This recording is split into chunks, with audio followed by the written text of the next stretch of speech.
राजीव। तो भारत जोड़ो यात्रा इस वक्त 3 दिनों के विश्राम पर है।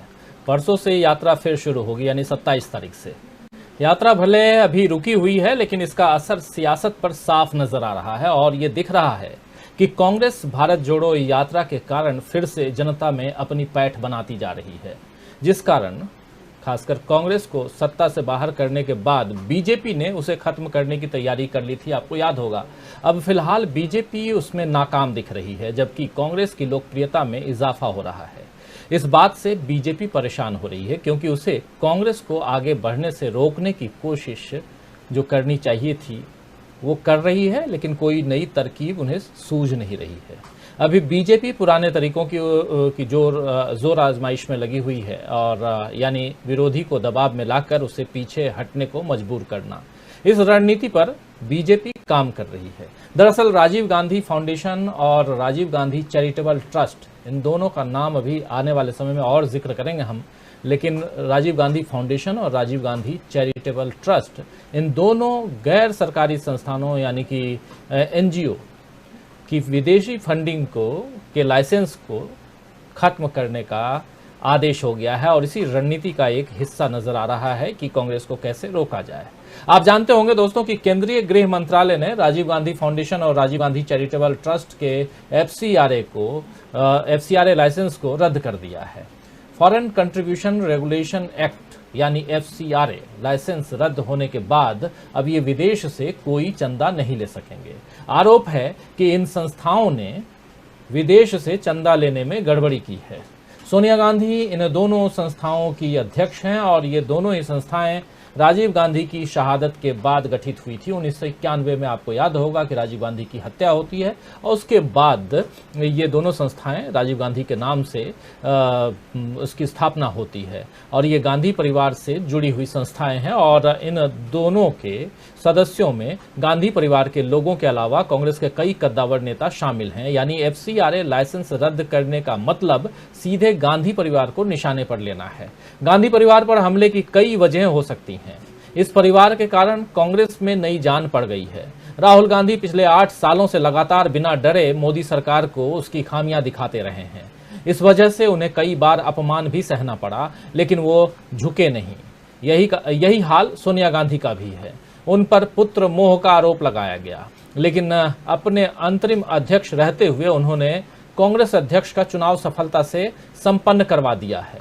प्रियंका गांधी भी अक्सर मोदी सरकार को आड़े हाथ लेती हैं। इन तीनों के कारण पूरी कांग्रेस पार्टी बीजेपी का डटकर मुकाबला कर रही है। इन दिनों आप देख ही रहे हैं। और इस बार गुजरात और हिमाचल प्रदेश में कांग्रेस के कारण बीजेपी को अपनी सत्ता खतरे में नजर आ रही है। तो जाहिर है कि कांग्रेस के बढ़ते कदम से बीजेपी परेशान हो रही है और उसे रोकने की कोशिश कर रही है।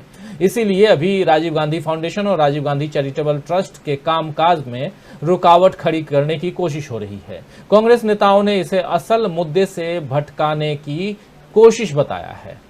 अशोक गहलोत ने ट्वीट किया है इस फैसले के बाद कि ऐसे कदमों से मोदी सरकार जनता की नजरों में खुद को एक्सपोज कर रही है।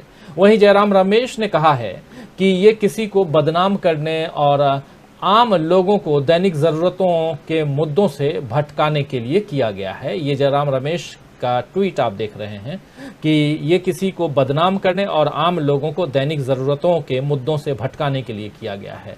वहीं बीजेपी से संबित पात्रा, आप जानते हैं कि बीजेपी के राष्ट्रीय प्रवक्ता हैं, उन्होंने इस फैसले का स्वागत करते हुए कहा है कि कानून से ऊपर कोई भी नहीं हो सकता। कांग्रेस नेताओं की प्रतिक्रियाएं तो दोस्तों समझ में आती हैं, लेकिन बीजेपी नेता को सरकार और एनजीओ के बीच की इस घटना पर टिप्पणी करने की जरूरत आखिर क्यों पड़ी? आखिर बीजेपी का इससे क्या लेना देना? ये सवाल तो उठता है। जाहिर है कि बीजेपी नेता की टिप्पणी कांग्रेस पर हुई कार्रवाई की खुशी से निकली है, यानी कांग्रेस पर इस प्रहार से बीजेपी खुश है। तो आज दोस्तों आइए आज न्यूज पॉइंट में इस सवाल पर चर्चा करेंगे कि आखिर गांधी परिवार से जुड़े एनजीओ पर कार्रवाई क्या राजनीतिक बदले की भावना से ही की गई है? इन दोनों संस्थाओं के जरिए सामाजिक और आर्थिक क्षेत्र में कई कार्यक्रम किए गए हैं, जिनसे समाज के वंचित तबके को फायदा हुआ है। तो फिर अब समाज सेवा के इन कार्यों का क्या होगा? क्या राजनीतिक द्वेष से वंचित तबकों के हितों को दांव पर लगाया जाएगा? क्या इस कार्रवाई की टाइमिंग का चुनाव से कोई लेना देना है? खासकर गुजरात में और हिमाचल प्रदेश में जब चुनाव है, और उधर राहुल गांधी की पदयात्रा जो आप देख रहे हैं लगातार, हम लोग लगातार पिछले 45 दिनों से इस पदयात्रा को कवर कर रहे हैं और अब तक पल पल की खबर पहुंचाने की कोशिश कर रहे हैं, और कैसे देश की सियासत में बदलाव आ रहा है, देश की सियासी तस्वीर बदल रही है, ये समझने की, समझाने की कोशिश इस कार्यक्रम के जरिए हम लगातार कर रहे हैं। और अपने अलग अलग प्रोग्राम के जरिए भी हम आप तक खबरें पहुंचा रहे हैं। राहुल गांधी पदयात्रा पर हैं, लेकिन टाइमिंग, एक तरफ पदयात्रा, दूसरी तरफ हिमाचल प्रदेश में खस्ता हाल बीजेपी का, और गुजरात में बुरा हाल, क्योंकि बीजेपी गुजरात में अगर मजबूत होती तो रातों रात पूरी की पूरी कैबिनेट मुख्यमंत्री सहित बदलने की जरूरत नहीं पड़ती। उधर जयराम रमेश का हाल आप जयराम ठाकुर का हाल आप जान रहे हैं। तो ये तमाम बातें जो हैं, और इसके बीच अगर राजीव गांधी चैरिटेबल ट्रस्ट और राजीव गांधी फाउंडेशन की FCRA यानी फॉरेन फंडिंग के लिए जो जरूरी लाइसेंस है उसको रद्द कर देना गृह मंत्रालय की तरफ से, ये क्या मायने रखता है, आइए समझने की कोशिश करते हैं। बात इतनी ही नहीं है, बात यह है कि आखिर क्या कारण है कि राहुल कांग्रेस के बढ़ते कदम को रोकने की कोशिश हो रही है। सवाल बहुत बड़ा है, जवाब ढूंढने की कोशिश करते हैं। दीपावली के बाद आज छोटी दिवाली है, आप लोगों को छोटी दिवाली की बधाई। आज दिन में आप लोगों ने दिन भर चर्चा सुनी होगी तमाम चैनलों में कि इस साल का आखिरी सूर्य ग्रहण, उसको भी आप लोग शायद देखे भी होंगे।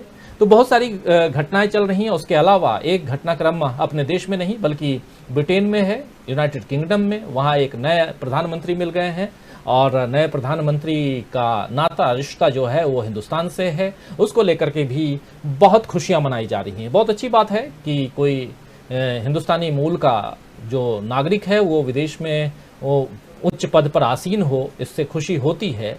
लेकिन एक सवाल और उठता है कि जब सोनिया गांधी इस पद पर आसीन होने की दौर में सबसे ऊपर थीं, तब आखिर क्या कारण था कि बहुत बीजेपी के बहुत सारे नेता, और खासकर सुषमा स्वराज, जिनका आज अब वो इस दुनिया में नहीं हैं और ईश्वर उनकी आत्मा को शांति दे, लेकिन बात यह है कि उनका नाम तो आएगा ही, क्योंकि उन्होंने कहा था कि मैं अपने बाल उतरवा लूंगी, साध्वी की वेश में रहूंगी और चने खाकर जीवन यापन करूंगी, और साथ में चटाई पर सोऊंगी अगर सोनिया गांधी प्रधानमंत्री बन गई तो, और मेरा आंदोलन होगा सोनिया गांधी के खिलाफ।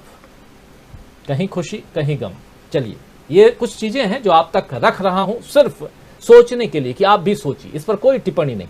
जैसे शब्द नहीं चित्र होते हैं ना, जो वीडियोज आप देख रहे हैं इस पर मैं कुछ बोल नहीं रहा हूं, लेकिन आप समझ रहे हैं कि ये लोग क्या कर रहे हैं।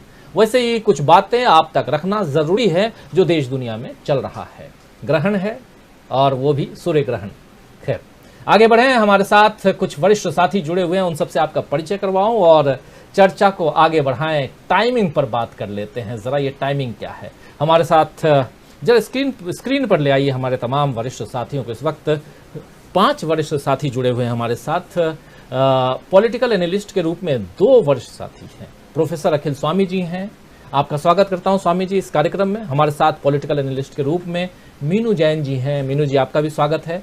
हमारे साथ 3 वरिष्ठ पत्रकार जुड़े हुए हैं। सुनील शुक्ल जी हैं। सुनील जी, आपका स्वागत करता हूं। राहुल लाल जी जुड़े हुए हैं, सीधे अपनी गाड़ी से कहीं से आ रहे हैं। राहुल लाल जी, आपका स्वागत है।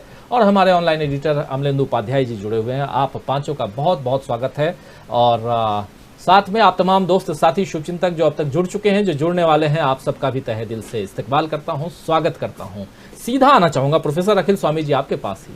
टाइमिंग बहुत बड़ी चीज होती है मैनेजमेंट में, इससे बड़ी बात और कुछ होती नहीं है जिसे पढ़ाया जाता है। लेकिन वही टाइमिंग है, चुनाव का समय और कांग्रेस पर शिकंजा कसने की कोशिश, और दूसरी तरफ राहुल गांधी। 3 दिन अभी तो आराम है क्योंकि दिवाली देश मना रहा है और राहुल गांधी भी मना रहे हैं, लेकिन इसके बाद फिर से अपनी यात्रा पर निकल चलेंगे। ये जो Rajiv Gandhi foundation, Rajiv Gandhi charitable trust के FCRA को रोकना, ठीक है, कानूनी पक्ष अपनी बात रखेगा। गृह मंत्रालय का आदेश है, तो हो सकता है कि कुछ ऐसी चीज मिली हो जिस पर कि ये फैसला लेने के लिए बाध्य होना पड़े, ये भी मान लेता हूं। लेकिन सबसे बड़ा सवाल यही है, टाइमिंग। इस टाइमिंग को लेकर क्या कहें? देखिए राजीव जी, वास्तविकता में पहले 70 साल हम लोगों ने देखा कि हर पार्टी को लेवल प्लेइंग फील्ड मिली चुनाव लड़ने में। पिछले 6-7 साल के अंदर हम देख रहे हैं कि अपोजिशन पार्टी को लेवल प्लेइंग फील्ड नहीं मिलेगी। आप जरा नोटबंदी को याद कीजिए। नोटबंदी एक मॉनेटरी डिसीजन है, ये फिस्कल पॉलिसी डिसीजन नहीं है, और मॉनेटरी पॉलिसी डिसीजन को डिक्लेयर करने का अधिकार आरबीआई गवर्नर का है, और कैबिनेट मीटिंग के बिना, मंत्रियों के जानकारी के बिना प्रधानमंत्री को ये कोई कानूनी नैतिक अधिकार नहीं है कि 8 बजे रात को वो ये बता दें कि ये नोट अगले दिन से नहीं चलेंगे। देखिए, वास्तविकता में उसका जो उद्देश्य था, जो बताया गया कि उसका उद्देश्य था कि ब्लैक मनी खत्म हो, बड़े लोगों को नुकसान हो, छोटे लोग पैदा हुआ, लेकिन असली जो वजह थी वो ये थी कि जो अपोजिशन पार्टीज थे उनके जो स्रोत हैं, उनके जो धन के स्रोत हैं, उनको सुखा दिया जाए। जब बाद में इसकी विवेचना हुई तो ये पता चला कि जब ये नोटबंदी हुई उस समय 17-18 लाख करोड़ नोट सर्कुलेशन में थे। आज की तारीख में टोटल जो नोट सर्कुलेशन में है वो 28-29 लाख करोड़ के हैं, जिसमें 7-8 लाख करोड़ नोट ऐसे हैं जो कि पता नहीं कि किसकी तिजोरी में बंद हैं। इसका माने सर्कुलेशन भी बढ़ गया, नोटबंदी का फायदा नहीं हुआ। नोटबंदी का केवल फायदा यह हुआ कि जो अपोजिशन पार्टीज थी उनके आय के स्रोत कम हो गए। देखिए, वास्तविकता में अगर आप किसी भी चुनाव का विश्लेषण कर लें, एक पार्टी के 40-50 हेलीकॉप्टर एक प्रदेश में उड़ते हैं और दूसरी जो अपोजिशन पार्टीज है उनके पास केवल एक हेलीकॉप्टर होता है। एक पार्टी ऐसी है, हर शहर में 5 स्टार ऑफिसेज उनके पास हैं, और दूसरा सारे जितना मीडिया है उसको उन्होंने अपने हाथ में रख लिया है, और दूसरी जो अपोजिशन पार्टी है वो अपने एकमात्र मुखपत्र नेशनल हेराल्ड को बचाने के लिए संघर्ष कर रही है। देखिए, इस समय जो रास्ता था, अपोजिशन के पास जो रास्ता था कि ये जनता और सरकार के बीच का संघर्ष में इसको बदल दिया जाए, जो कि राहुल गांधी ने अपनी पदयात्रा से बदल दिया है। आज की तारीख में 1977 को भी आप याद कीजिए, वास्तविकता में पैसे का उतना अंतर चुनाव में मेरे हिसाब से नहीं पड़ने वाला है, क्योंकि जो रणनीति है वो बदल गई है। एक तरफ जो राहुल गांधी की यात्रा में पता चल रहा है कि हिंदू, मुसलमान, सिख, ईसाई, बौद्ध, पारसी, जैन सब मिलकर एक भारत को जोड़ने का प्रयास कर रहे हैं, तो जहां ये हिंदू मुसलमान की बात करते हैं, जहां ये मंदिर मस्जिद की बात करते हैं, जहां ये हिजाब की बात करते हैं, जो इनका स्ट्रॉन्ग विकेट था, वहीं पे लोग ये पूछना शुरू कर देते हैं कि एक तरफ वो आदमी है जो कि पैदल चल के देश को जोड़ने का प्रयास कर रहा है, और दूसरी तरफ आप ये तोड़ने की प्रयास कर रहे हैं। तो इसको कहते हैं स्टिंकिंग मनी। जब एक तरफ जनता देख रही है कि लाखों करोड़ रुपए, हेलीकॉप्टर, बड़ी बड़ी रैलियां, पैसे से लाए हुए लोग, 500-1000 रुपए से लाए हुए लोग, चेहरे से देख के पता चल जाता है। भीड़ की जो बॉडी लैंग्वेज है उसको, जो जब भीड़ नहीं कहूंगा उसको जनता कहूंगा, जनता की बॉडी लैंग्वेज को देख के पता चल जाता है कि जनता जो इस तरफ आती है वो किस प्रकार से निष्क्रिय बैठती है। और राहुल मीनू जी ने एक बहुत अच्छी बात बताई जो किसी को शायद नहीं पता थी, मुझे भी नहीं पता थी, कि राहुल गांधी के पीछे एक सुपरस्टार केरला का खड़ा था, और एक बेटी जब आई और राहुल गांधी से मिली और इतनी हिस्टेरिक हो गई, इतनी खुश हो गई कि वो रोने लगी, और उसको समझ में नहीं आ रहा था क्या हो, तो उस सुपरस्टार ने उसके कंधे पे हाथ रखा, उसने मुड़ के देखा, लेकिन उसने सुपरस्टार को महत्व नहीं दिया। उसने कहा कि तुम मेरे सुपरस्टार नहीं हो, ये राहुल गांधी सुपरस्टार है, जो कि 25 किलोमीटर रोज चल रहा है, जिसको लोग युवराज कह के बदनाम करते थे। ये पसीने में नहा रहा है, इसके पैर छिले हुए हैं, इसके पैर सूजे हुए हैं, इसके पैर में फफोले पड़े हुए हैं, लेकिन ये जनता के साथ जुड़ रहा है। तो सुपरस्टार के रूप में आज की तारीख में राहुल गांधी की छवि 6 गुनी ऊंची चली गई है, और मोदी जी की छवि 4 श्रेणी नीचे आ गई है। आज की तारीख में बीजेपी को अपने ही पार्टी के अंदर विरोध, आप सोचिए, अंधेरी की सीट, वो सीट जिसमें बीजेपी हमेशा अच्छी फाइट दिया करती थी, बिना फाइट के इसलिए छोड़ दिया कि शिवसेना उद्धव ठाकरे का जो कैंडिडेट है वो कम से कम 50,000 वोट से जीतता, और बीजेपी के कैंडिडेट को अपनी जमानत बचानी मुश्किल हो जाती। तो वास्तविकता में ये जो परिवर्तन हो रहा है, अब पैसे के, जनता को ये पता चल गया है कि पैसे से जो लड़ाई जीतने का प्रयास है, और एक तरफ धनबल है, तो जनता और इस धन बल के बीच की जो लड़ाई होगी, तो अब ये लड़ाई कांग्रेस को नहीं लड़नी है, शिवसेना को नहीं लड़नी है, एनसीपी को नहीं लड़नी है। अब ये लड़ाई जनता और सत्ता पक्ष के बीच में है। एक तरफ पैसा है, एक तरफ धन बल है, और दूसरी तरफ जनता है। अब देखते हैं, समय बताएगा कि कौन जीत हासिल करेगा। राजीव जी। जी बिल्कुल, देखते हैं कि समय, आने वाले समय में, और जीत और हार से ही तो सब तय होता है कि कौन बना सिकंदर। एक बार मीनू जी आपके पास आना चाहता हूं। एफसीआरए को लेकर के चर्चा ज़रूरी है, उस पर चर्चा तो हम कर ही रहे हैं, और ख़ासकर फॉरेन कंट्रीब्यूशन रेगुलेटरी एक्ट जो है, और इसके तहत जो फंडिंग आती थी राजीव गांधी चैरिटेबल ट्रस्ट को और दूसरा राजीव गांधी फाउंडेशन को, इसको रोक करके सरकार को क्या फायदा और कांग्रेस को क्या घाटा होगा? और इस समय जो टाइमिंग, जिस टाइमिंग पे अभी अपनी बात रख रहे थे प्रोफेसर स्वामी, उस टाइमिंग को आपके जरिए भी समझना चाहता हूं।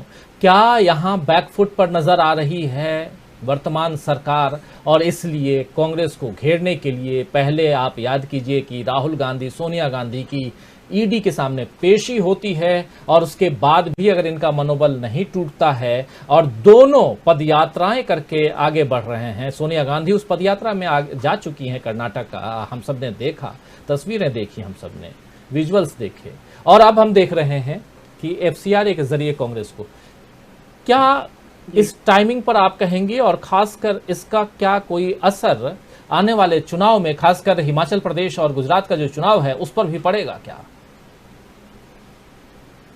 जी राजीव जी, देखिए, कांग्रेस पार्टी के जो राहुल गांधी द्वारा, कांग्रेस पार्टी के नेता हैं, उनके द्वारा जो ये भारत यात्रा, भारत जोड़ो यात्रा जारी की गई है और इसका 45 दिन से ऊपर हो गए हैं। इस यात्रा ने जो ऑल ओवर इंडिया, पूरे अखिल भारत में जो एक अजीबोगरीब की उम्मीद की किरण, जिसके बारे में भाजपा ने कभी सोचा नहीं था कि कांग्रेस कभी इस तरीके से रिवाइव हो जाएगी और सड़क के ऊपर जन सैलाब, एक भारी जन समुदाय कांग्रेस के पीछे चल पड़ेगा। तो वो जो दृश्य हैं वो बीजेपी को दहला रहे हैं, उनकी धड़कनें बढ़ी हुई हैं, बीजेपी बौराई हुई है, बौखलाई हुई है, और ज्यादा बौखलाई भी इस कारण से है क्योंकि ये पदयात्रा जो है एक ऐसी चीज है कि इसकी काट मेरे ख्याल से इस टाइम तो किसी भी राजनीतिक पार्टी के पास नहीं है, बीजेपी की तो छोड़िए, क्योंकि इसमें चलने वाला व्यक्ति चाहिए। अब चलने वाला व्यक्ति, जैसे कल भी आपने एक सवाल उठाया था फिटनेस के ऊपर राहुल गांधी की, तो कांग्रेस इज फॉर्चुनेट, बहुत भाग्यशाली है कांग्रेस की, राहुल गांधी जैसा फिजिकली फिट और नेता उनको मिला है, जो कि 45 दिन से बगैर थके चल रहा है। यात्रा अब भी चल रही होती 3 दिन, अगर दिवाली का बीच में छुट्टी ना आती, क्योंकि त्योहार का मौसम है, वार्षिक त्योहार आता है, तो डेफिनेटली उसमें तो ब्रेक लेना ही था। तो उसमें उनको अब उसमें रही सही कसर कांग्रेस पार्टी के अध्यक्ष पद के चुनाव ने निकाल दी है।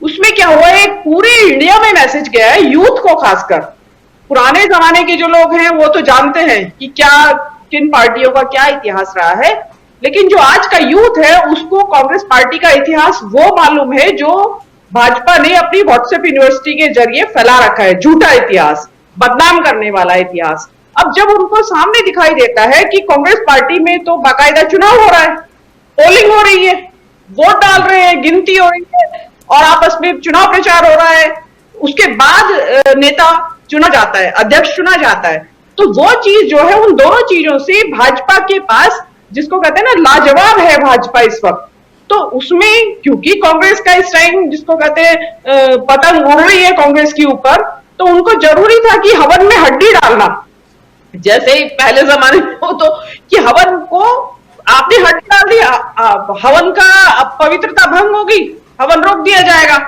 तो वही वो चाहते हैं कि जो ये भारत जोड़ो यात्रा नामक हवन चल रहा है कांग्रेस का, उसमें हड्डी डाली जाए, और ये इससे बड़ी हड्डी कोई नहीं हो सकती। देखिए, इससे कांग्रेस को तो क्या फर्क पड़ना है, Rajiv Gandhi foundation NGO like गतिविधियां थी उनकी, जो कि वो साक्षरता, स्वास्थ्य, विकलांगता, वंचित वर्गों के लिए सहयोग या प्राकृतिक संसाधनों के संरक्षण, महिला और बाल संरक्षण, इन क्षेत्रों में काम करता था। नुकसान तो उन लोगों का होगा जिन लोगों के लिए छात्रवृत्तियां भी देते थे। इवन जो ये सुनामी में, जो साउथ इंडिया में आपको ध्यान होगा सुनामी आई थी बहुत बड़ी, उसमें जो बच्चे अनाथ हो गए थे उनके लिए स्कॉलरशिप का इंतजाम, उनके लिए सपोर्ट का इंतजाम, वो सब राजीव गांधी फाउंडेशन के जरिए हुआ। जो भी गतिविधियां होती थी वो सब समाज सेवा की गतिविधियां थी, तो उसको नुकसान पहुंचेगा। लेकिन क्या होता है कि इस तरह के कामों से एक स्पीड पे ब्रेक तो लगता है। अब जैसे कांग्रेस की जो कांग्रेस पार्टी है, अब वो हाईकोर्ट में चैलेंज कर सकती है इस रजिस्ट्रेशन जो इन्होंने कैंसिल किया है, तो अब उसके लिए काम तो करना पड़ेगा ना। आपकी जो नॉर्मल गतिविधियां है, जो आप चुनाव में ध्यान लगाते, जो आप भारत जोड़ो यात्रा में ध्यान लगाते, वो सारा ध्यान इसके ऊपर लग गया है अब। कि इसका जवाब देना है, हाई कोर्ट में इसको फाइट करना है।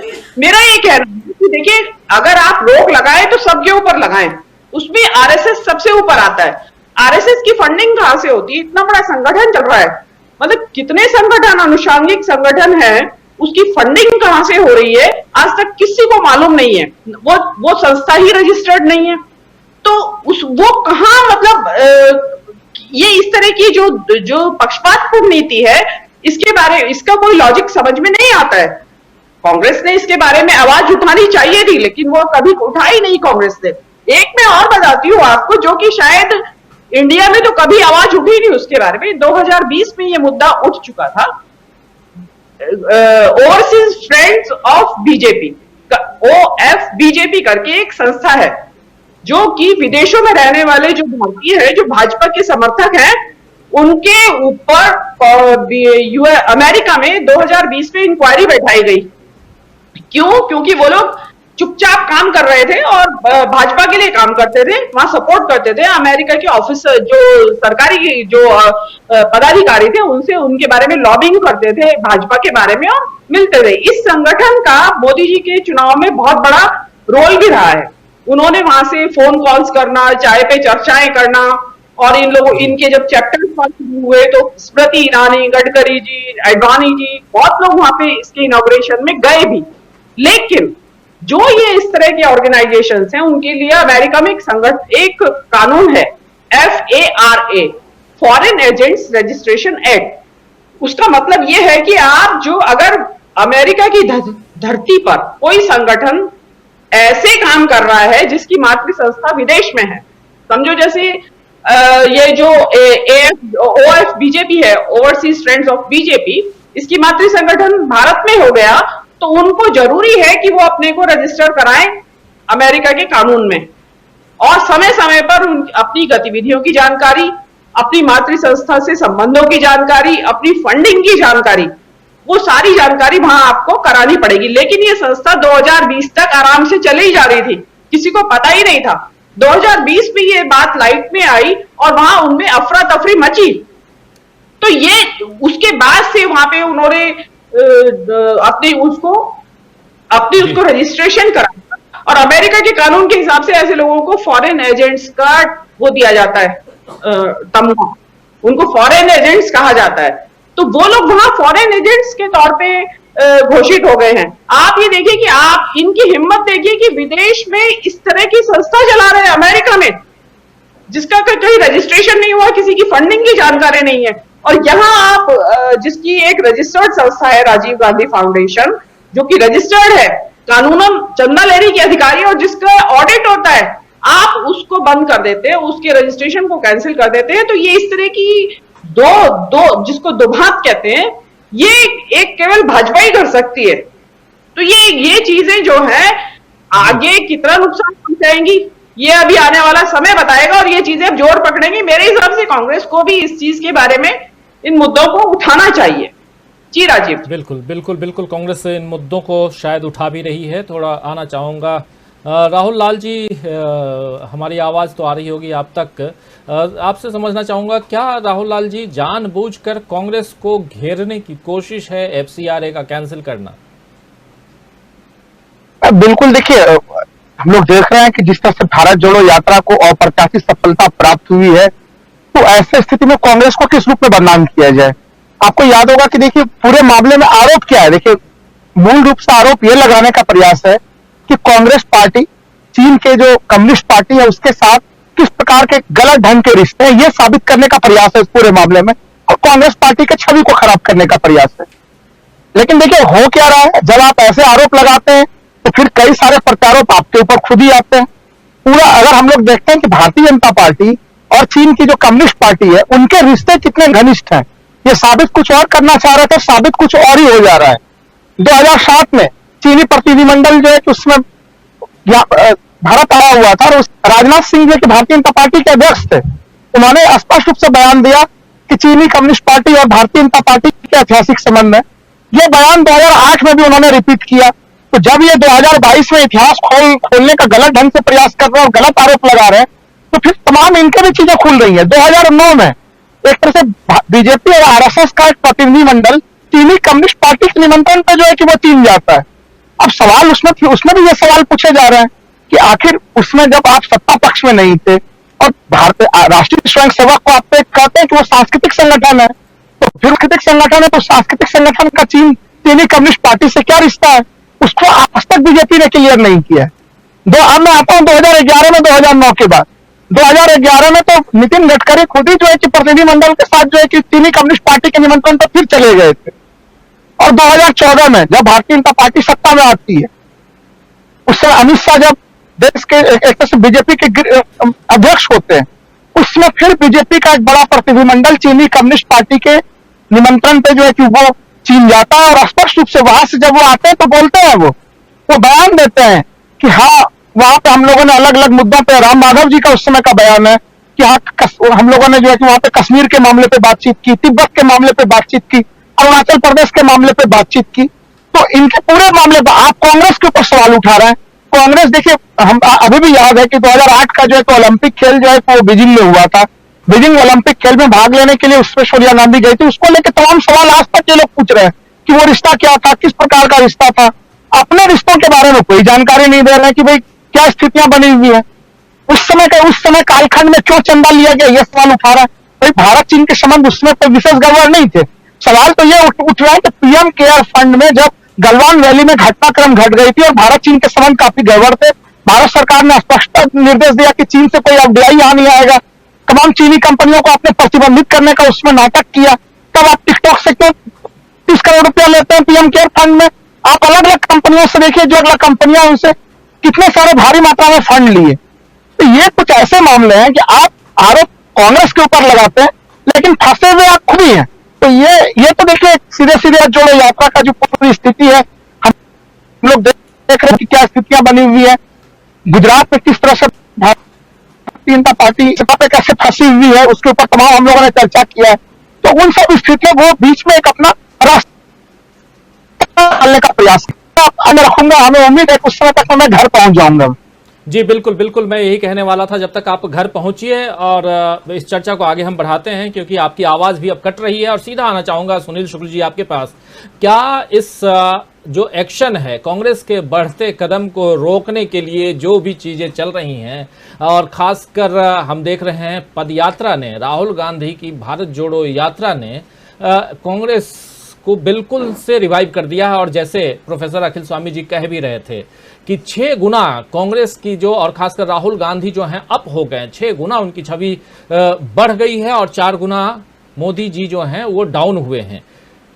क्या लगता है अप एंड डाउन के बीच में कांग्रेस पर शिकंजा कसने के लिए जो कुछ भी ऐसे, अभी तो सिर्फ FCRA, Rajiv Gandhi charitable trust के एफसीआरए को आप कर दीजिए, चाहे आप राजीव गांधी फाउंडेशन को पर लगाम कसने की कोशिश कीजिए, ईडी के 2-4 और नोटिस भिजवा दीजिए, लेकिन आपको लगता है सुनील शुक्ल जी कि इससे जो आने वाले जो भविष्य में जो चुनाव हैं उस पर असर पड़ेगा?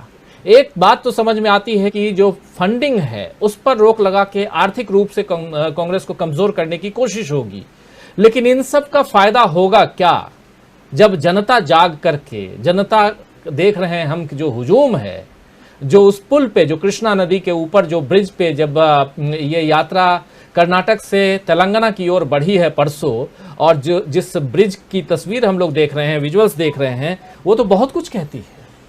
इसके बाद ऐसी चीजों, ऐसी रुकावटों से बीजेपी को फायदा होगा क्या? धन्यवाद राजीव जी।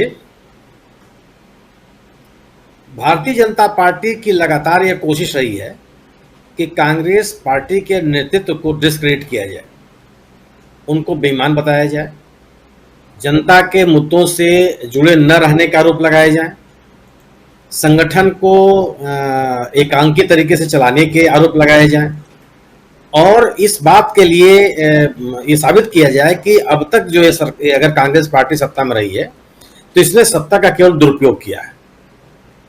यह इसलिए आवश्यक था इनके लिए कि अगर ये कांग्रेस को डिस्क्रेडिट नहीं करेंगे तो इनकी चूल्हे हमेशा हिलती रहेंगी, क्योंकि राष्ट्रीय स्तर पर चुनौती देने की स्थिति में केवल और केवल कांग्रेस है।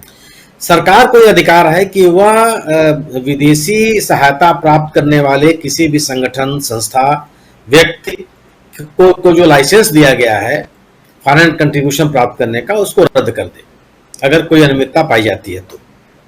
2020 में आपने इसकी जांच बैठाई और 3 संस्थाओं, कांग्रेस के 3 संस्थाओं को उसमें आपने घेरे में लिया, Rajiv Gandhi foundation, Rajiv Gandhi charitable trust और इंदिरा गांधी मेमोरियल ट्रस्ट।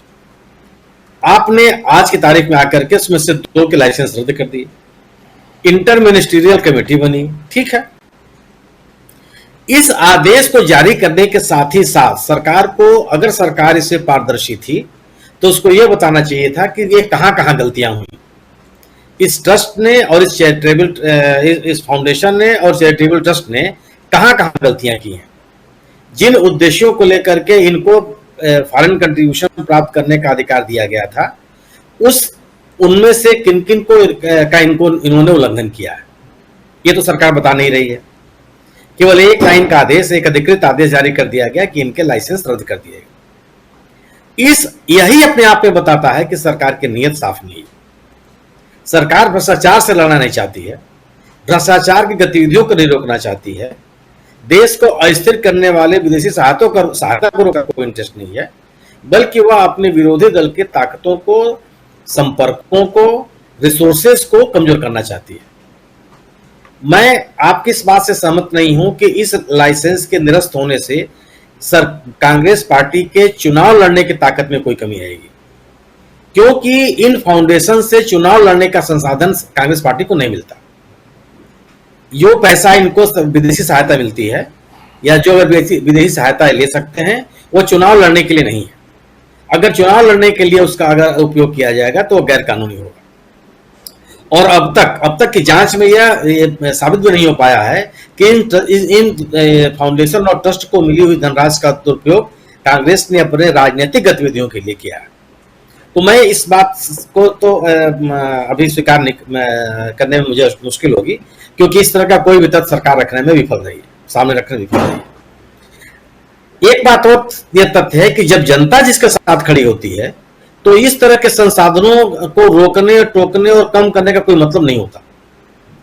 राजीव जी, मैंने चुनाव देखा था इलाहाबाद में उपचुनाव हो रहा था और जिसमें विश्वनाथ प्रताप सिंह उपचुनाव लड़ रहे थे। कांग्रेस की पूरी सरकार उनके खिलाफ थी और संसाधनों में सरकार से कोई लड़ नहीं सकता, आप कितने भी संसाधन संपन्न। बावजूद इसके जनता के समर्थन से प्रचंड बहुमत उनको मिला। आज राहुल गांधी की इस पदयात्रा के माध्यम से राहुल गांधी ने और कांग्रेस पार्टी ने जो पब्लिक कनेक्ट को अपने को रिवाइव करने की कोशिश की है, उसका लाभ इस पार्टी को मिलेगा। और जिस तरह का जन समर्थन इस पदयात्रा के दौरान मिल रहा है उन इलाकों में, खासतौर से जहां पे बीजेपी प्रभावी है, कर्नाटक का इलाका जहां पे बीजेपी प्रभावी, वहां शासन उनका चल रहा है, और उस इलाके में, और तमिलनाडु, तेलंगाना और आंध्र प्रदेश में जहां पे कांग्रेस को तोड़ करके लोग जो सत्ता में आए और चंद्रशेखर राव साहब की सरकार तेलंगाना में चल रही है, यानी कि कांग्रेस के पास वहां पे बहुत आज की स्थिति में वो सरकार में नहीं है, लेकिन जबरदस्त जन समर्थन मिला और इसका संदेश पूरे देश में जा रहा है। तो आप सरकार कुछ भी कर ले, आप इनके कांग्रेस पार्टी के संसाधनों को कमजोर करने के लिए उनके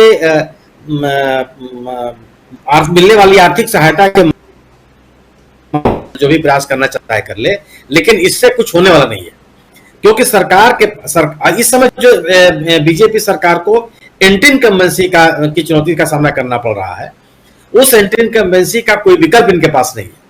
क्योंकि जिन मुद्दों को लेकर के राहुल गांधी सड़क पर उतरे हैं, खासतौर से देश की आर्थिक स्थिति, बेरोजगारी और बढ़ते हुए मूल्य, बढ़ती हुई कीमतें, इसका कोई जवाब सरकार के पास नहीं है, न सरकार अभी तक दे पाई है।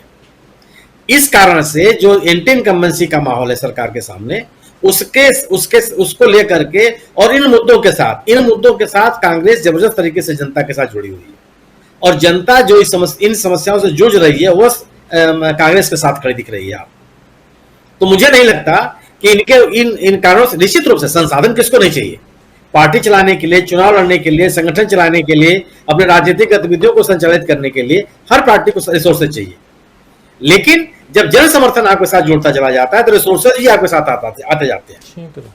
और यह यात्रा बता रही है कि पब्लिक का कनेक्ट, पब्लिक का जन समर्थन इस कांग्रेस के साथ जुड़ा है।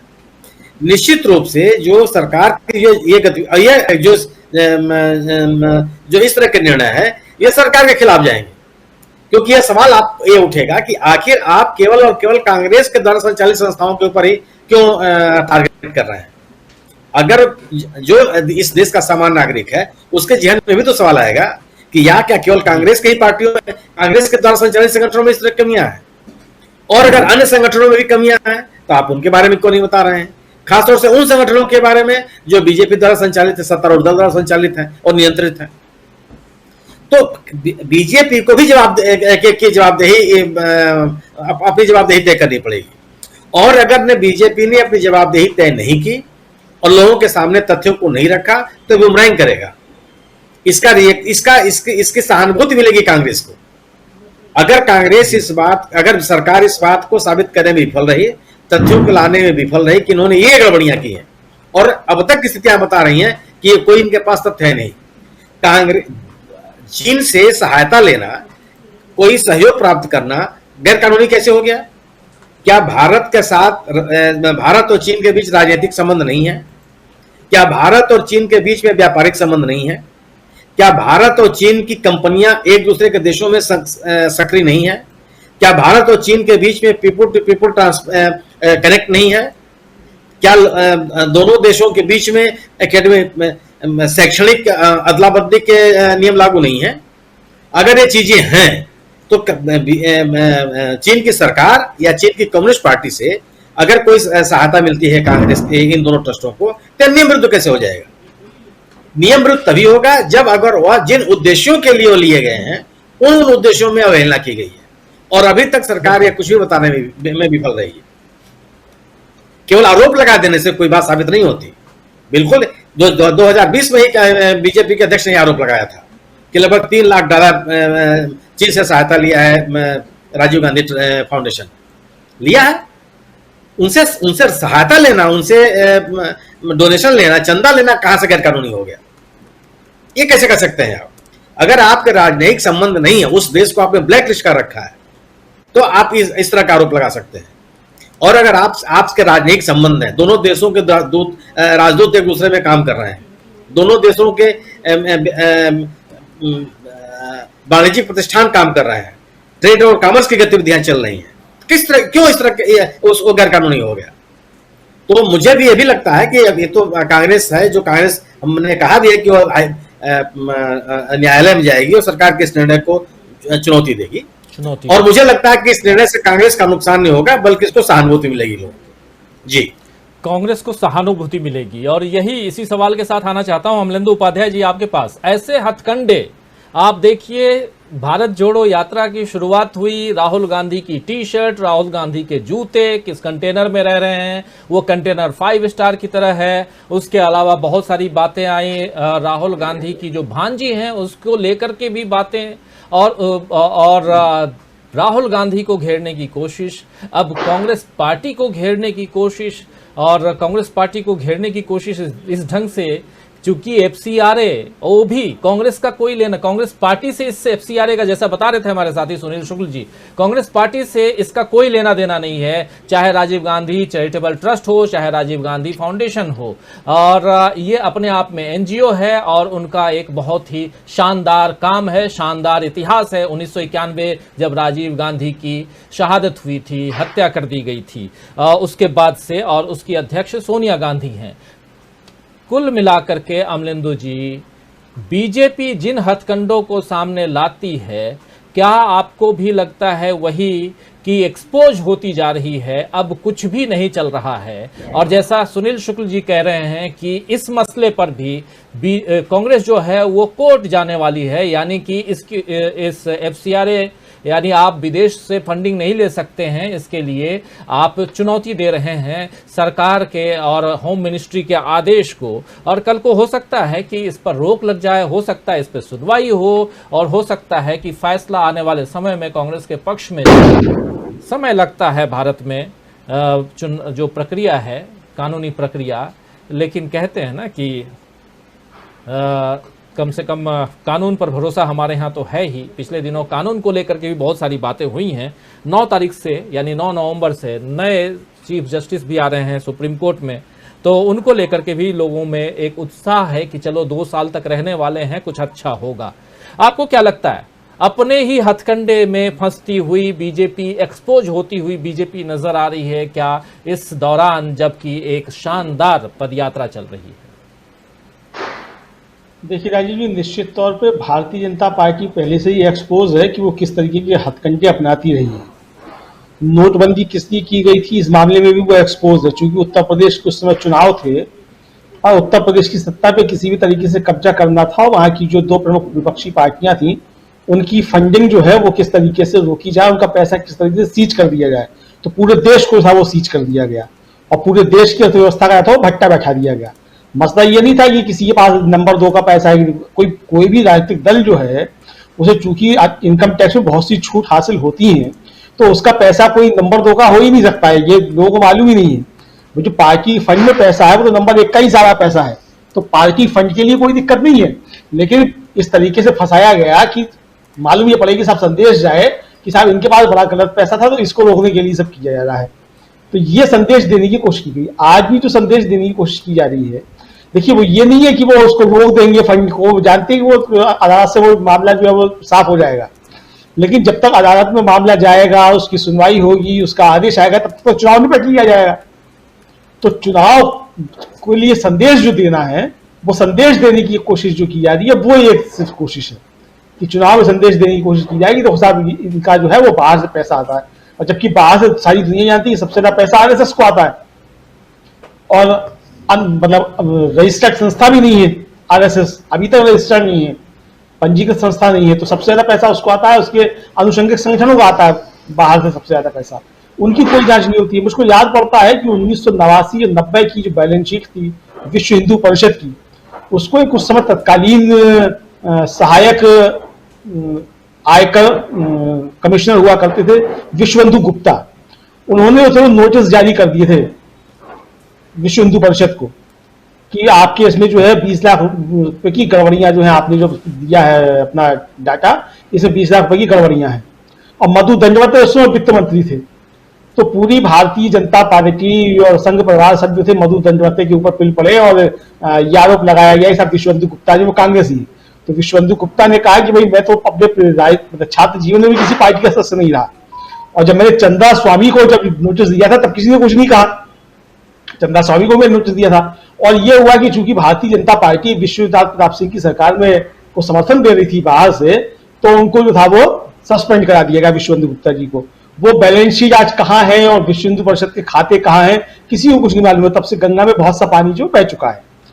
तो ये सारी चीजें, गलती असल में कांग्रेसियों की ये है कि जब आप पावर में होते हैं तो आप जो है वो शुद्ध महात्मा संत बन जाते हैं, जबकि आप जानते हैं कि जो सामने लोग हैं वो महात्मा और संत नहीं है, वो शुद्ध पॉलिटिकल बल्कि कहिए कि अपराधी मानसिकता के लोग हैं, तो वो उस तरीके से काम करते हैं। तो आप ठीक है, आप गलत चीजें मत कीजिए, लेकिन जो सही चीजें हैं कम से कम उन पर तो एक्शन लीजिए। आप सही चीजों पर भी एक्शन नहीं लेते हैं कि राजनीतिक वेंडेटा के जो है आरोप लग जाएंगे, तो आरोप तो लगते ही रहते हैं, विपक्षी का काम ही आरोप लगाना होता है। आप सही काम करेंगे तब भी आरोप लगेंगे, नहीं करेंगे तब भी काम करेंगे। तो अगर कांग्रेस की पिछली सरकारों ने कायदे से काम किया होता और ये सारे जो कील कांटे थे दुरुस्त कर दिए होते, और जितने ये कुकुरमुत्ते उग रहे हैं पूरे देश भर के अंदर, शाखाएं जितनी कुकुरमुत्तों की तरह से लग रही हैं, इन पर अगर ठीक से कार्रवाई की होती और सारा विदेश से जाने वाला पैसा रोक दिया होता तो आज परिस्थितियां कुछ दूसरी होती। लेकिन बात वही है कि चूंकि कांग्रेस के अंदर भी तमाम लोग जो है वो संघ परिवार के घुसे हुए हैं, वो अपना सब काम अपना करते रहते हैं, इसलिए वो सब कुछ नहीं हो पाया। तो आज भी जो परिस्थितियां हैं, जो सब चीजें बन रही है जिस तरीके से किया जा रहा है, तो ये कुल मिलाकर के शुद्ध जो है वो राजनीतिक फैसला है और वो चुनाव के अंदर जो है एक संदेश देने की कोशिश है। मतलब इसका ये नेता कतई नहीं है कि साहब उनकी फंडिंग रोक दी जाएगी और वो कुछ गलत पकड़ लिया गया तो वो पकड़ में आ जाएगा, कुछ नहीं होगा इस तरीके का। क्योंकि सरकार भी जानती है जो इसको आदेश को जारी कर रहे हैं वो भी जानते हैं कि कुछ पकड़ाया नहीं गया है। लेकिन चूंकि अब चुनाव है और चुनाव जब तक होगा, अब इसी को लेकर चर्चा होती रही, संबित पात्रा वो चीखेंगे और हमारे कांग्रेस के प्रवक्ता कर्मी जो है वो जाएंगे रोज टीवी की बहसों में, संबित पात्रा से गाली गलौज करेंगे और संबित पात्रा को मौका देंगे कि वो जो है जोर जोर से उन आरोपों को दोहराए। तो कमियां इन कांग्रेसियों के अंदर जो है उसको कौन दूर करेगा? बाकियों की तो सब कमियां दूर कर ली जाएंगी। तो मुझे लगता है कि ये कमियां जो है कांग्रेस को पहले अपने घर में देखना चाहिए। भारतीय जनता पार्टी जो कर रही है दुनिया के सामने है, मतलब उसके निकृष्ट काम जो है वो सारी दुनिया के सामने है। किसी को कुछ कहने की आवश्यकता नहीं पड़ती है कि भारतीय जनता पार्टी। अच्छा, अब सवाल ये पूछा जाए कि एक पार्टी होती है इस देश के अंदर, आम आदमी पार्टी, और उसका एक संगठन हुआ करता था इंडिया अगेंस्ट करप्शन, और उसको जो था वो बाहर से बहुत पैसा आया विदेशों से, और उस पार्टी के ही जो जिन्होंने पैसा चंदा इकट्ठा करवाया था अमेरिका में बैठे हुए, उनके जो ओवरसीज शाखा थी उसके आगे प्रेसिडेंट थे और वो चाइल्ड स्पेशलिस्ट है अमेरिका में, डॉक्टर मुनीष रायजादा, वो बाकायदा 4-5 साल से यहां मुहिम चला रहे हैं कि भाई इसका चंदे का हिसाब तो दे दो केजरीवाल जी, तो चंदा कहां से आया, कितना आया। उस चंदे का आज तक कोई हिसाब किताब नहीं है। केजरीवाल जी की सरकार भी नहीं पूछी वो चंदा कहां है और कहां से आया, कितना पैसा आया, क्यों, कहां खर्च हुआ, उसका कोई हिसाब किताब नहीं है और ना पूछा जाएगा बिल्कुल भी किसी भी हाल में। जो इलेक्शन बॉन्ड जो जारी किए गए हैं, ये इलेक्शन बॉन्ड में पैसा कौन दे रहा है और कहां से आ रहा है ये किसी को नहीं मालूम है, और सबसे ज्यादा पैसा भारतीय जनता पार्टी को मिल रहा है। मतलब इलेक्शन बॉन्ड में जो पैसा आ रहा है वो 80% से ज्यादा पैसा भारतीय जनता पार्टी को मिल रहा है। वो पैसा कौन दे रहा है, कोई दाऊद इब्राहिम दे रहा है, कोई हाजी मस्तान दे रहा है, कौन दे रहा है कुछ नहीं पता है। तो देश को मालूम तो हो कि जब इलेक्शन बॉन्ड में लोग पैसा दे रहे हैं वो कौन लोग हैं, अच्छे पैसे वाले लोग हैं, अच्छे ईमानदारी से जिन्होंने पैसा कमाया वो दे रहे हैं, इस देश के अंदर आतंकवादी गतिविधियां संचालित कर रहे हैं वो दे रहे हैं, कौन दे रहा है किसी को कुछ नहीं मालूम है। सिर्फ भारतीय जनता पार्टी की बात नहीं है, ठीक है 80% उनको पैसा मिल रहा है, सरकार में तो जाहिर बात है उनको ज्यादा मिलेगा, लेकिन 20% और लोगों को भी तो मिल रहा है ना, तो उनकी भी मालूम होनी चाहिए। तो चूंकि 80% का मालूम नहीं पड़ने पाए, 20% का भी मालूम नहीं पड़ेगा। तो ये सारे खेल जो है वो चलते रहेंगे, कुल मिला के यही राजनीति है और इसी तरीके से राजनीति चला करती है, खासतौर से भारतीय जनता पार्टी की राजनीति तो ऐसी चला करती है। एक बहुत बड़ी बात आप कह रहे थे कि जब कांग्रेस सत्ता में रहती है तो ये बिल्कुल साधु संतों की तरह हो जाती है, उसको अपने दुश्मन भी दोस्त लगने लगते हैं। आज की तारीख में जो दुश्मन हैं वो उस समय दोस्त लगने लगते हैं और उन पर जो कार्रवाई होनी चाहिए थी वो कार्रवाई नहीं होती है। उसका सबसे बड़ा उदाहरण इस देश के सामने अगर है तो वो आप जानते हैं आरएसएस है। आरएसएस से बड़ा उदाहरण नहीं हो सकता कि कांग्रेस जिस 70 साल की बात आज की सरकार करती है, बीजेपी करती है, माफ करें सरकार नहीं बीजेपी करती है, उस बीजेपी के को लाने में अगर आरएसएस का बहुत बड़ा योगदान है तो उस आरएसएस को अभी तक यहां तक पहुंचाने का सबसे बड़ा योगदान तो अगर कहें तो कांग्रेस पार्टी का ही है। महात्मा गांधी की हत्या में और उसके बाद बैन होती है वो संस्था, आरएसएस की बात कर रहा हूं, और उसके बाद आगे देखिए कहां तक पहुंचती है और आज भी है। तो राहुल गांधी आखिर बीजेपी और आरएसएस पर जो लगातार अब चोट करने की कोशिश करते हैं, पिछले 8 साल से लगातार कह रहे हैं, जब भी नाम लेते हैं तो बीजेपी के साथ आरएसएस का नाम लेना नहीं भूलते हैं। तो क्या अब आने वाले समय में अगर कांग्रेस के हाथ में सत्ता आएगी तो ये परिवर्तन हम देखेंगे, जिस तरफ इशारा कर रहे थे अमलेंदु उपाध्याय जी, क्या हम ये देखेंगे कि अब वो कांग्रेस नहीं, अब राहुल गांधी की कांग्रेस, या कहें तो कांग्रेस के अध्यक्ष चूंकि मल्लिकार्जुन खड़गे हैं, उनका तेवर भी उनके भाषणों से समझ में आता है, और वो भी एक भाषण में शायद मीनू जी बहुत अच्छे से बताएंगी कि कैसे उदयपुर के भाषण में जब इन्होंने मल्लिकार्जुन खड़गे ने जो भाषण दिया था पिछले दिनों, काफी वायरल हुआ है वो भाषण दोबारा अध्यक्ष बनने के बाद, कि वो 70 साल का हिसाब मांगते हैं तो आप 70 साल का हिसाब दीजिए और बताइए कि 32 गोलियां इंदिरा गांधी ने खाई थी और इस देश को शहादत दी, इस देश को राजीव गांधी जैसे प्रधानमंत्री मिले और उनकी शहादत हुई।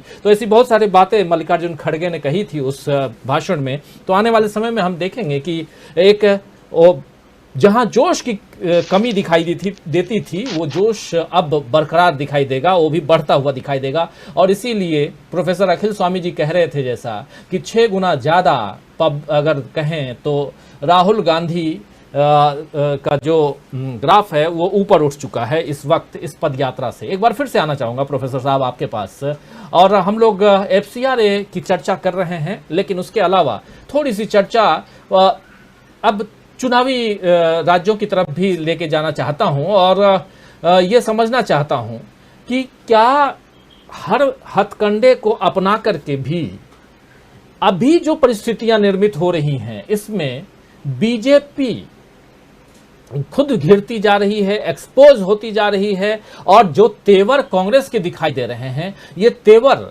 क्योंकि अभी पिछले दिनों बहुत सारी ऐसी घटनाएं हुई हैं जिसमें कई लोगों को सोशल मीडिया पर आकर के अपने पुराने ट्वीट्स डिलीट करने पड़े, माफी मांगनी पड़ी।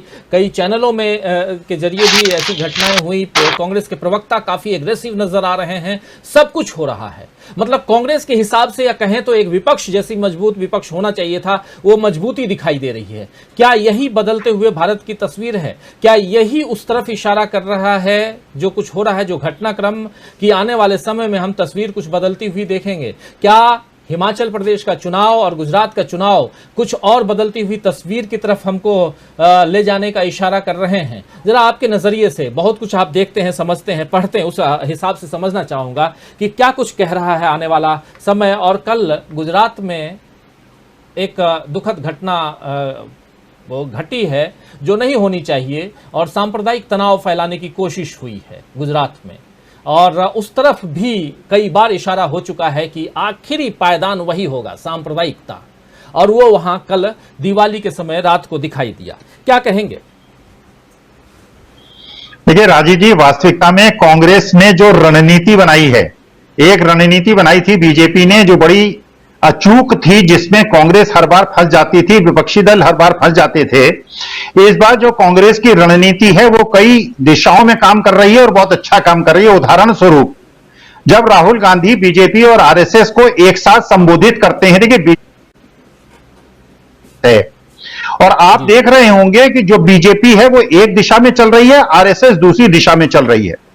बीजेपी का जो टोटल नरेशन है, जो नैरेटिव क्रिएट किया गया है, वो ये किया है कि हम हिंदुओं की रक्षक पार्टी हैं और कांग्रेस और विपक्षी दल जो है ये मुस्लिम परस्त पार्टी हैं। और आप देखिए, पहले मोहन भागवत जी एक मस्जिद में गए, वहां मौलाना से मिले, और फिर अब मस्जिद में और वहां मिले। तो जो अटैक इनका था, पूरा अटैक था जो विपक्षी दल पे था, कि विपक्षी दल के सामने एक बहुत मुश्किल स्थिति पैदा हो गई थी कि जब उनको मुस्लिम परस्त कहा गया तो मुस्लिमों के पक्ष में बोलते तो परेशानी में होते, न बोलते तो परेशानी में होते। आज के तारीख में एक दिशा में तो राहुल गांधी ने जो पूरा नरेशन है वो चेंज कर दिया है। आज की तारीख में नैरेटिव हो रही है देश को जोड़ने बनाम देश को तोड़ने वाले। और आज की तारीख में, जो आप भी व्हाट्सएप के बहुत सारे ग्रुप में होंगे, मैं भी बहुत सारे ग्रुप में हूं, जब मैं ये इन लोगों से पूछता हूं, एक प्रश्न पूछता हूं कि भाई हम लोगों को तो आपने देश विरोधी बता दिया, हिंदू विरोधी बता दिया, जबकि कट्टर प्रैक्टिसिंग सनातनी हम हैं, और आप किसी को भी 55%, 60% लोगों को राष्ट्र विरोधी बता देते हैं, हिंदू विरोधी बता देते हैं, मुस्लिम परस्त बता देते हैं, इसलिए कि हम ये मानते हैं कि देश की उन्नति के लिए हिंदू, मुसलमान, सिख, ईसाई 135 करोड़ लोगों को मिलजुल कर चलना पड़ेगा। चलिए, आप हमको इस प्रकार की भाषा से वो कर लेते हैं, लेकिन आपके आरएसएस के जो बड़े बड़े नेता हैं वो क्यों जा रहे हैं? तो वास्तविकता में इस चीज में दरार पड़ गई है। मुझे ऐसा लग रहा है बीजेपी और आरएसएस के बीच में राहुल गांधी ने एक दरार पैदा कर दी है, क्योंकि बीजेपी को यह समझ में आ रहा है कि जो हिंदू मुस्लिम फोबिया क्रिएट किया गया था, हिंदू खतरे में है ये बताया गया था, और रोज सुबह 3:30 बजे जब मैं उठता हूं तो मैं कम से कम 20 मैसेज मिलते हैं, हिंदुओं जागो, हिंदुओं जागो। मैं कहता हूं मैं तो हिंदू हूं, मैं तो जाग गया, लेकिन बाकी जब तक हिंदू जागेंगे हो सकता है सारी सरकारी कंपनियां बिक जाएं, लोगों को रोजगार न मिले, छोटे उद्योग धंधे सारे चौपट हो जाएं। वास्तविकता में जो रोजमर्रा की चीजें, जिसे तेजस्वी यादव ने बिहार में बहुत अच्छी तरह से उठाया था, और एक एक स्टेट की अगर आप राजीव जी बात कर लें, कर्नाटका के अंदर जो कुरुबा कम्युनिटी है, जो वोकलिंगा है और जो दलित है, उनको एक प्रकार से कर्नाटका में उन्होंने एकजुट कर लिया है। और जिस प्रकार से गुजरात में पहले एक नैरेटिव हुआ करता था, उसको जो खाम नैरेटिव था उसको इन लोगों ने बादाम नैरेटिव से चेंज कर दिया है, कि एक प्रकार से कांग्रेस जो है वो सतह के नीचे काम कर रही है। और एक चीज देखिए आपको माननी पड़ेगी, और ना स्वीकार करते हुए भी स्वीकार करने पड़ेगी, हालांकि मैं सवर्ण जाति से बिलोंग करता हूं, सवर्ण कुछ भी हो, 80% सवर्ण जो है वो बीजेपी को ही वोट देने वाले हैं, क्योंकि वो मनुवाद में बिलीव करते हैं। और ये जो बैकवर्ड कंसोलिडेशन हो रहा है, ये आदिवासियों का कंसोलिडेशन जो हो रहा है, ये शेड्यूल ट्राइब का जो कंसोलिडेशन हो रहा है, चाहे वो कर्नाटका हो, चाहे वो गुजरात हो, और जो एक पुराना वोट बैंक दलित, मुस्लिम और ब्राह्मण स्पेशली जो एक कॉम्बिनेशन कांग्रेस का हुआ करता था, तो एक प्रकार से बीजेपी को आरएसएस भी घेर रही है, बीजेपी के अपने नेता भी घेर रहे हैं और राहुल गांधी की छवि जो देश को जोड़ने वाली छवि बन रही है, इस समय चौतरफा गिरी हुई है बीजेपी। और मुझे लगता है किसी भी प्रकार से अगले चुनाव में इनके और जो महाराष्ट्र की स्थिति भी बन रही है, जो अंधेरी सीट से ये बिल्कुल क्लियर हो गया कि वहां पे आपको रण छोड़ना पड़ा और अपने कैंडिडेट को वापस लेना पड़ा। वास्तविकता में महाराष्ट्र हो, वेस्ट बंगाल हो, बिहार हो, कर्नाटका हो, हरियाणा हो, हिमाचल प्रदेश हो, आज के तारीख में बीजेपी की आज अगर इलेक्शन हो जाए कम से कम 125 सीट कम होगी और किसी भी प्रकार से ये सत्ता में वापसी नहीं कर पाएंगे। ये बिल्कुल एक प्रकार का अमोघ शस्त्र जिसे ब्रह्मास्त्र कहते हैं वो कांग्रेस ने चला है। और अब मुझे कहने में कोई हिचक नहीं है कि पहले कहा करते थे चाणक्य कहां है, मुझे लगता है कि सारे चाणक्य नीति जो है वो विपक्षियों के साथ आ गई है, कांग्रेस के साथ आ गई है, पूरा जो नैरेटिव है वो बदल गया है। राजीव जी, नैरेटिव बदल गया, लेकिन मीनू जी ये नैरेटिव बदला कैसे है, ये एक बड़ा सवाल है। ये जो नैरेटिव बता रहे हैं प्रोफेसर साहब, प्रोफेसर स्वामी, ये नैरेटिव बदला कैसे? अभी तक तो कांग्रेस बहुत सुस्त नजर आती थी, लोग कहते थे कांग्रेस कुछ करती नहीं है, राहुल गांधी जब देखो तब विदेश चले जाते हैं, प्रियंका गांधी कुछ बोलती नहीं है, चुनाव में दिखाई देती हैं, लेकिन अब सड़कों पे हैं। और बीजेपी परेशान है। बीजेपी शायद इसलिए परेशान है क्योंकि बीजेपी को भी लगा नहीं था कि राहुल गांधी लगातार 45 दिन तक सड़कों पे रहेंगे। और अभी भी ये तो दिवाली के कारण 3 दिन की छुट्टी, और उसमें भी 26 तारीख को, चूंकि कल 26 तारीख है और मल्लिकार्जुन खड़गे का शपथ ग्रहण समारोह है, और उसमें भाई किसी पार्टी के अध्यक्ष का और भी चुने हुए नवनिर्वाचित अध्यक्ष का अगर शपथ ग्रहण है तो उसमें तो रहना ही चाहिए, और इसलिए विश्राम है, उसमें है। ये नैरेटिव बदला कैसे? ये पूरा का पूरा सिनेरियो आखिर क्या कारण है कि बिल्कुल और हतप्रभ है, बिल्कुल हक्का बक्का जो कहें वो है बीजेपी? राजीव जी, ये सारा नैरेटिव बदला है उदयपुर चिंतन शिविर से। उदयपुर चिंतन शिविर का ही ये विचार था जहां से ये भारत जोड़ो पदयात्रा का जो विचार का जो अंकुरण हुआ था वो उदयपुर चिंतन शिविर की ही देन है। उसके अलावा बहुत सारी चीजें, जो ये अध्यक्ष पद का चुनाव था, या राहुल गांधी का ये कहना कि मैं अध्यक्ष पद का चुनाव नहीं लड़ूंगा, ये भी उदयपुर चिंतन शिविर की घटना थी। इसके अलावा जो अब आने वाले समय में कांग्रेस में जो संगठनात्मक बदलाव आएंगे, जिसमें ये बात आई थी कि इतना प्रतिशत युवाओं के लिए रखा जाएगा संगठन के पदों को, और इतना प्रतिशत सीनियर्स के लिए, अनुभवी लोगों के लिए रखा जाएगा। इसके अलावा ब्लॉक लेवल पर या जो लोगों के विचार हैं उसके बारे में एक अलग से सेल की स्थापना की जाएगी कांग्रेस के अंदर, जहां पे कि जनता का फीडबैक आता रहे, संवाद स्थापित हो, ब्लॉक स्तर पे संवाद स्थापित हो। और इसके अभी खबर आई थी कि नवंबर के शुरू में हर राज्य के में जो जितने भी जिले हैं उनको अध्यक्ष मिल जाएगा। तो ये एक बहुत बड़ी शुरुआत होगी कि मल्लिकार्जुन खड़गे जो है 26 तारीख को ऑफिशियली कार्यभार संभालेंगे, और उसके बाद ये चीज निकल के आएगी। तो उदयपुर चिंतन शिविर से केवल यही बात नहीं निकली थी, उसके अलावा वहां उदयपुर चिंतन शिविर में ये भी बात आई थी कि ओबीसी के लिए एक अलग सेल बनेगा, उनकी समस्याओं को समझने के लिए, उनके बारे में कांग्रेस की क्या रणनीति हो, दलित समाज की समस्याओं को समझने के लिए और उनके बारे में कांग्रेस की क्या रणनीति हो, इसके बारे में एक अलग से सेल बनेगा। और जो ये आरएसएस की विचारधारा है, इसके ऊपर तो अटैक राहुल गांधी हमेशा से करते रहे थे, लेकिन उदयपुर शिविर में बहुत जबरदस्त उन्होंने अटैक किया। अब उसके बाद ये था कि जिस वक्त उदयपुर चिंतन, बहुत सारी इसके अलावा भी बहुत सारी और बातें हुई थी उदयपुर चिंतन शिविर में, अभी मैं यहाँ सबको दोहराऊंगी तो बहुत लंबा हो जाएगा जी। उदयपुर चिंतन शिविर में के बाद क्या हुआ, जैसा कि आमतौर पे होता है, भाई हाँ हो गया उदयपुर चिंतन शिविर तो कुछ होना जाना नहीं है। कांग्रेस का तो ये शगुफा है कि चिंतन शिविर कर लेते हैं और उसका इम्प्लीमेंटेशन होता नहीं है। लेकिन हम देख रहे हैं कि सबसे बड़ा इम्प्लीमेंटेशन तो भारत जोड़ो यात्रा हुई, जिसके बारे में, जिसको कहते हैं डरते हुए झिझकते हुए शुरुआत हुई थी कांग्रेस की तरफ से भी कि पता नहीं पब्लिक का रिस्पांस क्या होगा। आज भी जैसे जयराम रमेश ने कहा है कि हमें उम्मीद ही नहीं थी, उम्मीद से ज्यादा जनता का समर्थन भारत जोड़ो यात्रा को मिल रहा है। तो ये जर्मिनेशन वहां से हुआ है, और इसमें मेरे ख्याल से जो राहुल गांधी जो इस वक्त आक्रामक मुद्रा में है, वो उनका एक बहुत बड़ा रोल है। उससे लोगों को समझ में आया कि जो अभी तक, जैसे देखिए, एक आम जनता के बीच में ये परसेप्शन बिल्कुल भी नहीं था, मैं समझ भी नहीं थी आम जनता को कि भारतीय जनता पार्टी और आरएसएस के बीच में संबंध क्या है। राहुल गांधी ने अपनी भाषणों के जरिए बार बार ये कहा है, बार बार कह के कि आरएसएस और भाजपा, उसका एक संबंध स्थापित किया, जो कि व्हाट्सएप यूनिवर्सिटी में जो पढ़ाया जा रहा था उसको, उस वाले जो वो विचार था, जो झूठा विचार है, सत्य से परे है, जो सत्यातीत है, उस विचार के ऊपर राहुल गांधी ने जो आक्रमण किया है, वो लोगों को अब समझ में आने लगा है कि ये दोनों संगठन तो एक दूसरे के पूरक है और एक ही सिक्के के दो पहलू हैं। तो ये चीज, अगर पब्लिक को ये चीज समझ में आ जाएगी तो बीजेपी का तो सारा महल भर भर आके गिर पड़ेगा। हालांकि अभी पूरी पब्लिक को समझ में नहीं आई है ये बात, लेकिन बहुत एक बड़ा तबका है, बहुत बड़ी तादाद है जिन लोगों को ये समझ में आ गया है अंतर, या ये कि दोनों एक ही सिक्के के दो पहलू हैं। तो इसमें राहुल गांधी का एक बहुत बड़ा रोल है और वो पूरी ताकत के साथ इस बात को कहते रहे और उन्होंने हमेशा कहा मैं डरता नहीं हूं, मुझे डाल दो, तुम जेल में डालना चाहते हो जेल में डाल दो।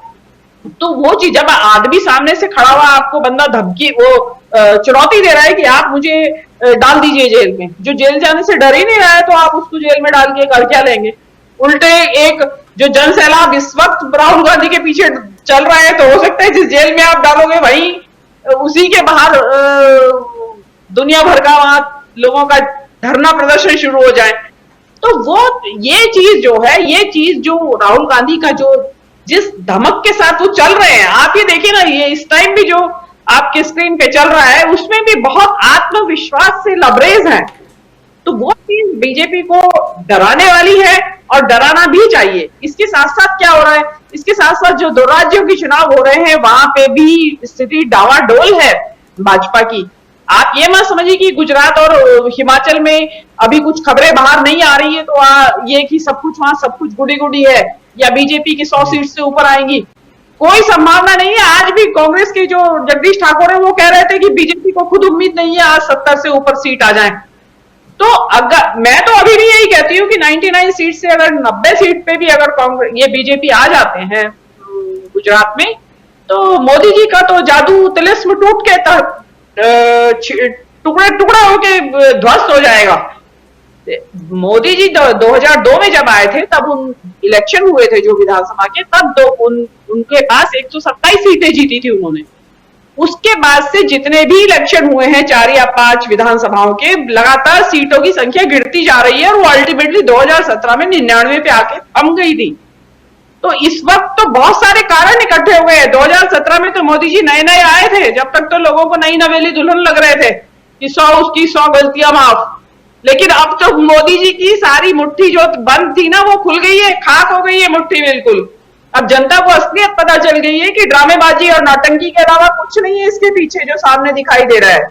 और ये बात जनता, गुजरात की जनता भी समझ रही है। देखिए, हिंदू मुस्लिम की जो इन्होंने प्रयोग किया वो गुजरात में सबसे ज्यादा सफल हुआ, और वो इतना सफल हुआ कि वहां जो ये चाहते थे कि मुसलमानों को बिल्कुल, जिसको कहते हैं ना कि धराशायी कर दो, जमींदोज कर दो, वो वहां हो चुके हैं पूरी तरह मुसलमान। वहां कोई हैसियत नहीं है मुसलमान की, ना उनका कोई ऐसा कोई कहना है और ना कोई उनकी आवाज है वहां पे। तो वो क्योंकि वहां पे इनको लक्ष्य पूरा हो चुका है, तो आप क्या मानते हैं कि ये कब तक चलेगा ये कार्ड? ये वहां अब नहीं चलेगा। चलाने की कोशिश भी करेंगे तो पब्लिक फेडअप हो चुकी है। वहां अपनी तरह के कई तरह के आंदोलन चल रहे हैं वहां पे भी सरकारी कर्मचारियों के, गुजरात के अंदर। तो वो चीजें भी संभालना मुश्किल हो रहा है अब। लेकिन ये चीजें क्या है कि इधर जिसको कहते हैं कि गुस्सा तो मतदाता के ऊपर, गुजरात के या हिमाचल के मतदाता के ऊपर है, जो इस वक्त इनके चपेट में नहीं आ रहा है, और निकाल उसको कर रहे हैं कांग्रेस के ऊपर। आज राजीव गांधी फाउंडेशन के ऊपर आक्रमण हो गया, उससे पहले नेशनल हेराल्ड पे चल ही रहा है, और भी कई तरह के चल रहे हैं। एमएलए खरीद, कांग्रेस के तरह तरह के लांछन लगाना, बेबुनियाद लांछन लगाना, तो वो सब चीजें इनकी चल रही हैं। लेकिन फिर भी जनरल जो परसेप्शन है, उसमें एक चीज और कहना चाहती हूँ, एक बड़ी इंटरेस्टिंग बात बताती हूँ। एक ट्विटर के ऊपर एक क्लिपिंग वायरल है, उसमें चार जो हैं बड़े जाने माने पत्रकार हस्तियां हैं, वो कुछ डिस्कशन कर रहे हैं। तो कुछ बात चल रही होगी, तो उसमें एक पत्रकार ने कहा कि भाई देखिए, अब कांग्रेस पहले वाली कांग्रेस नहीं है। उसके बारे में अगर आप कुछ भी बोलें तो सोच समझ के बोलें, गलत बोलोगे तो मुकदमा हो जाएगा, तो इसलिए सोच समझ के बोले। सोशल मीडिया डिपार्टमेंट बहुत ज्यादा एक्टिव है, तो ये चीज ये भी एक बहुत बड़ा चेंज है। अदरवाइज तो जिसको कहते हैं ना, जो भी आता था 2 थप्पड़ मार के चल देता था और कांग्रेस चुपचाप बैठ जाती थी। अब वो स्थिति नहीं है, ये एक अच्छा सुधार हुआ है और आगे भी इसको अगर कांग्रेस कैरी ऑन करेगी तो फायदा ही मिलेगा। जी राजीव जी, बिल्कुल सही कह रही हैं। कांग्रेस ने डसना तो दूर, फुफकारना भी छोड़ दिया था। अब कम से कम फुफकार तो रही है, और आने वाले समय में अगर डसने भी लगे, खैर मैं ये नहीं कहूँगा कि डसो, लेकिन हाँ अगर हैं तो आप बताते रहिए कि मैं भी हूँ। और ये ज़रूरी है, आपको अपनी उपस्थिति दर्ज करानी होती है, और वो उसमें भी अगर प्रमुख विपक्षी दल हैं तो आपको करानी ही होगी। राहुल लाल जी, हम लोग कांग्रेस की बात कर रहे हैं, कांग्रेस के ऊपर चौतरफा वार की बात कर रहे हैं, हम लोग बात कर रहे हैं कि बीजेपी कैसे बैकफुट पर आ रही है, हम लोग बात कर रहे हैं कि पिछले 45 दिनों में, 1.5 महीने में कैसे पूरे देश में जो एक सियासी वातावरण है वो चेंज हो गया है। लेकिन इन सब के बीच जो 2 मुख्य चीजें जो अभी होना है, उसमें 2 राज्यों का चुनाव, एक ही काम कहें तो चुनाव है, और चुनाव 2 राज्यों के हैं, जिसमें से एक राज्य की घोषणा हो चुकी है और दूसरे राज्य में तैयारियां चल रही हैं। हमारे साथी वहां गुजरात में है, उनसे मैंने जानने की कोशिश की थी 2-3 दिन पहले कि आखिर चुनाव की घोषणा क्यों नहीं हुई इतनी जल्दी, जब आपने हिमाचल प्रदेश की घोषणा कर दी और 8 दिसंबर को आप काउंटिंग करवा रहे हैं, तो इसका मतलब है कि गुजरात चुनाव की घोषणा भी करेंगे। तो उनका कहना था कि नहीं, यहाँ दिवाली जो है वो काफी धूम धड़ाके से मनाई जाती है, लंबी दिवाली होती है, इसलिए दिवाली के पहले 5 दिन और दिवाली के बाद 5 दिन तक ये कार्यक्रम चलता रहता है, तो शायद दिवाली के बाद घोषणा हो और साथ साथ हो। चलिए, अच्छी बात है। दिवाली का त्यौहार बड़ा त्यौहार है और व्यापारियों के लिए तो खासकर, और गुजरात व्यापारियों का बहुत बड़ा ठिकाना है, और हम सब अच्छी, और चूंकि आप लौट के आए हैं वहां से, इसलिए भी गुजरात की बात आपसे करना भी चाहता हूं। राहुल लाल जी, समय खत्म हो चुका है, लेकिन थोड़ा सा आप लोगों से अनुमति चाहूंगा कि 15 मिनट का समय और दें और इस कार्यक्रम को उसमें हम समेटने की कोशिश करें। राहुल लाल जी, क्या ये पूरा का पूरा जो चक्रव्यूह है जिसमें फंसी हुई बीजेपी कांग्रेस को घेरने की कोशिश कर रही है, और क्या खबरें गुजरात से आ रही हैं जहां के बारे में कहा जा रहा है कि अगर बहुत मजबूत स्थिति अगर बीजेपी की होती तो अब तक चुनाव की घोषणा हो गई रहती। क्या सचमुच बीजेपी, जैसा मीनू जी कह रही हैं, बीजेपी की स्थिति उतनी खराब है वहां पे? और आम आदमी पार्टी को लेकर के इस बारे में कई बार चर्चा हम कर रहे हैं, लेकिन फिर भी समझना चाहूंगा, आम आदमी पार्टी को लेकर के जो कहा जा रहा है कि ठीक ठाक वोट ऐसा काटेगी कांग्रेस की कि फिर से बीजेपी की सरकार आ जाएगी, और जब तक केंद्र में बीजेपी की सरकार है, केंद्र में जब तक नरेंद्र मोदी और अमित शाह हैं, तब तक बीजेपी किसी भी हाल में गुजरात में नहीं हार सकती है। 8 दिसंबर को अगर काउंटिंग होगी तो इसकी चर्चा तो हम जरूर करेंगे, और शायद आज जो सवाल कर रहा हूं इस सवाल का उस दिन जवाब भी मिल जाएगा। लेकिन एक लंबा वक्त गुजर चुका है, 27 साल का वक्त गुजर चुका है। एंटी इनकम्बेंसी नाम का फैक्टर भी होता है। इतनी सारी पॉलिटिकल एनालिसिस आप करते रहे हैं, जरा समझाइए। मैं बार बार इस सवाल को कुरेद कर लाता हूं, समझने की कोशिश करता हूं, और एक बार फिर से आपसे समझना चाहता हूं कि क्या कारण है, क्या कुछ हम देख रहे हैं, और क्या बीजेपी गुजरात में अजेय है? पराजय बिल्कुल, मतलब उसको परास्त नहीं कर सकते, क्योंकि परास्त करने की बारी आती है तो कोई न कोई तीसरा दल सामने आ जाता है। तीसरा दल तो पहले भी था, आज तो आम आदमी पार्टी है, पहले भी कुछ पार्टियां ऐसी थी। क्या कहेंगे? देखिए, गुजरात में भारतीय जनता पार्टी फंसी हुई है, वो हार का सामना करने के स्तर पे खड़ी है, क्योंकि हम सभी लोग जानते हैं कि 27 वर्ष और 27 वर्षों के बाद आज गुजरात में बीजेपी की क्या स्थिति है, जो तमाम विकास कार्यों के दावे वहां पे किए गए उनकी क्या स्थिति है। उदाहरण के लिए जो स्मार्ट सिटी की बात होती थी, धोलेरा स्मार्ट सिटी, जो स्मार्ट सिटी के लिस्ट में सबसे बड़ा स्मार्ट सिटी की घोषणा प्रधानमंत्री जी जो उस समय मुख्यमंत्री थे 2007-8 में की गई थी। मैं वहां गया था और वहां पे सिवाय आज के समय में धूल मिट्टी के अलावा कुछ भी नहीं है। यानी प्रोजेक्ट 2007 का और 2022 तक में जमीन पे बिल्कुल धूल मिट्टी। तो आप सोच के देखिए कि वहां पर तो लोगों से जब आप बातचीत करते हैं इसको लेकर लोग हंसना शुरू कर देते हैं कि भाई आप यहाँ पे बहुत बड़ा सा स्मार्ट सिटी बनने वाला था। अभी भी आप जाएंगे प्लेटों पे धोलेरा स्मार्ट सिटी को उसी रूप में दिखाया गया है। तो इनके पास आज उपलब्धि के लिए कोई चिन्ह नहीं है, कोई प्रयास नहीं कि ये गुजरात में कुछ बड़ी उपलब्धि गिनती करा सके। आप गुजरात के बच्चों को कुपोषण से मुक्त नहीं करा सके, गुजरात को गरीबी से मुक्त नहीं करा सके। वहां पर आप देखिए शिशु मृत्यु दर की स्थिति देख लीजिए, तमाम संकेतक है, आर्थिक और सामाजिक संकेतक, उसमें खुद भारत सरकार के तमाम आंकड़े इसकी पुष्टि कर रहे हैं कि गुजरात उन जगहों पर कितना ज्यादा फेल हुआ है। गुजरात को आपने एक तरह से बहुत ज्यादा ही जो है उसकी स्थिति काफी गड़बड़ सी हम लोगों ने देखी कि गुजरात की स्थिति हुई। लेकिन दो चीज देखिए समझने की बात है वहां।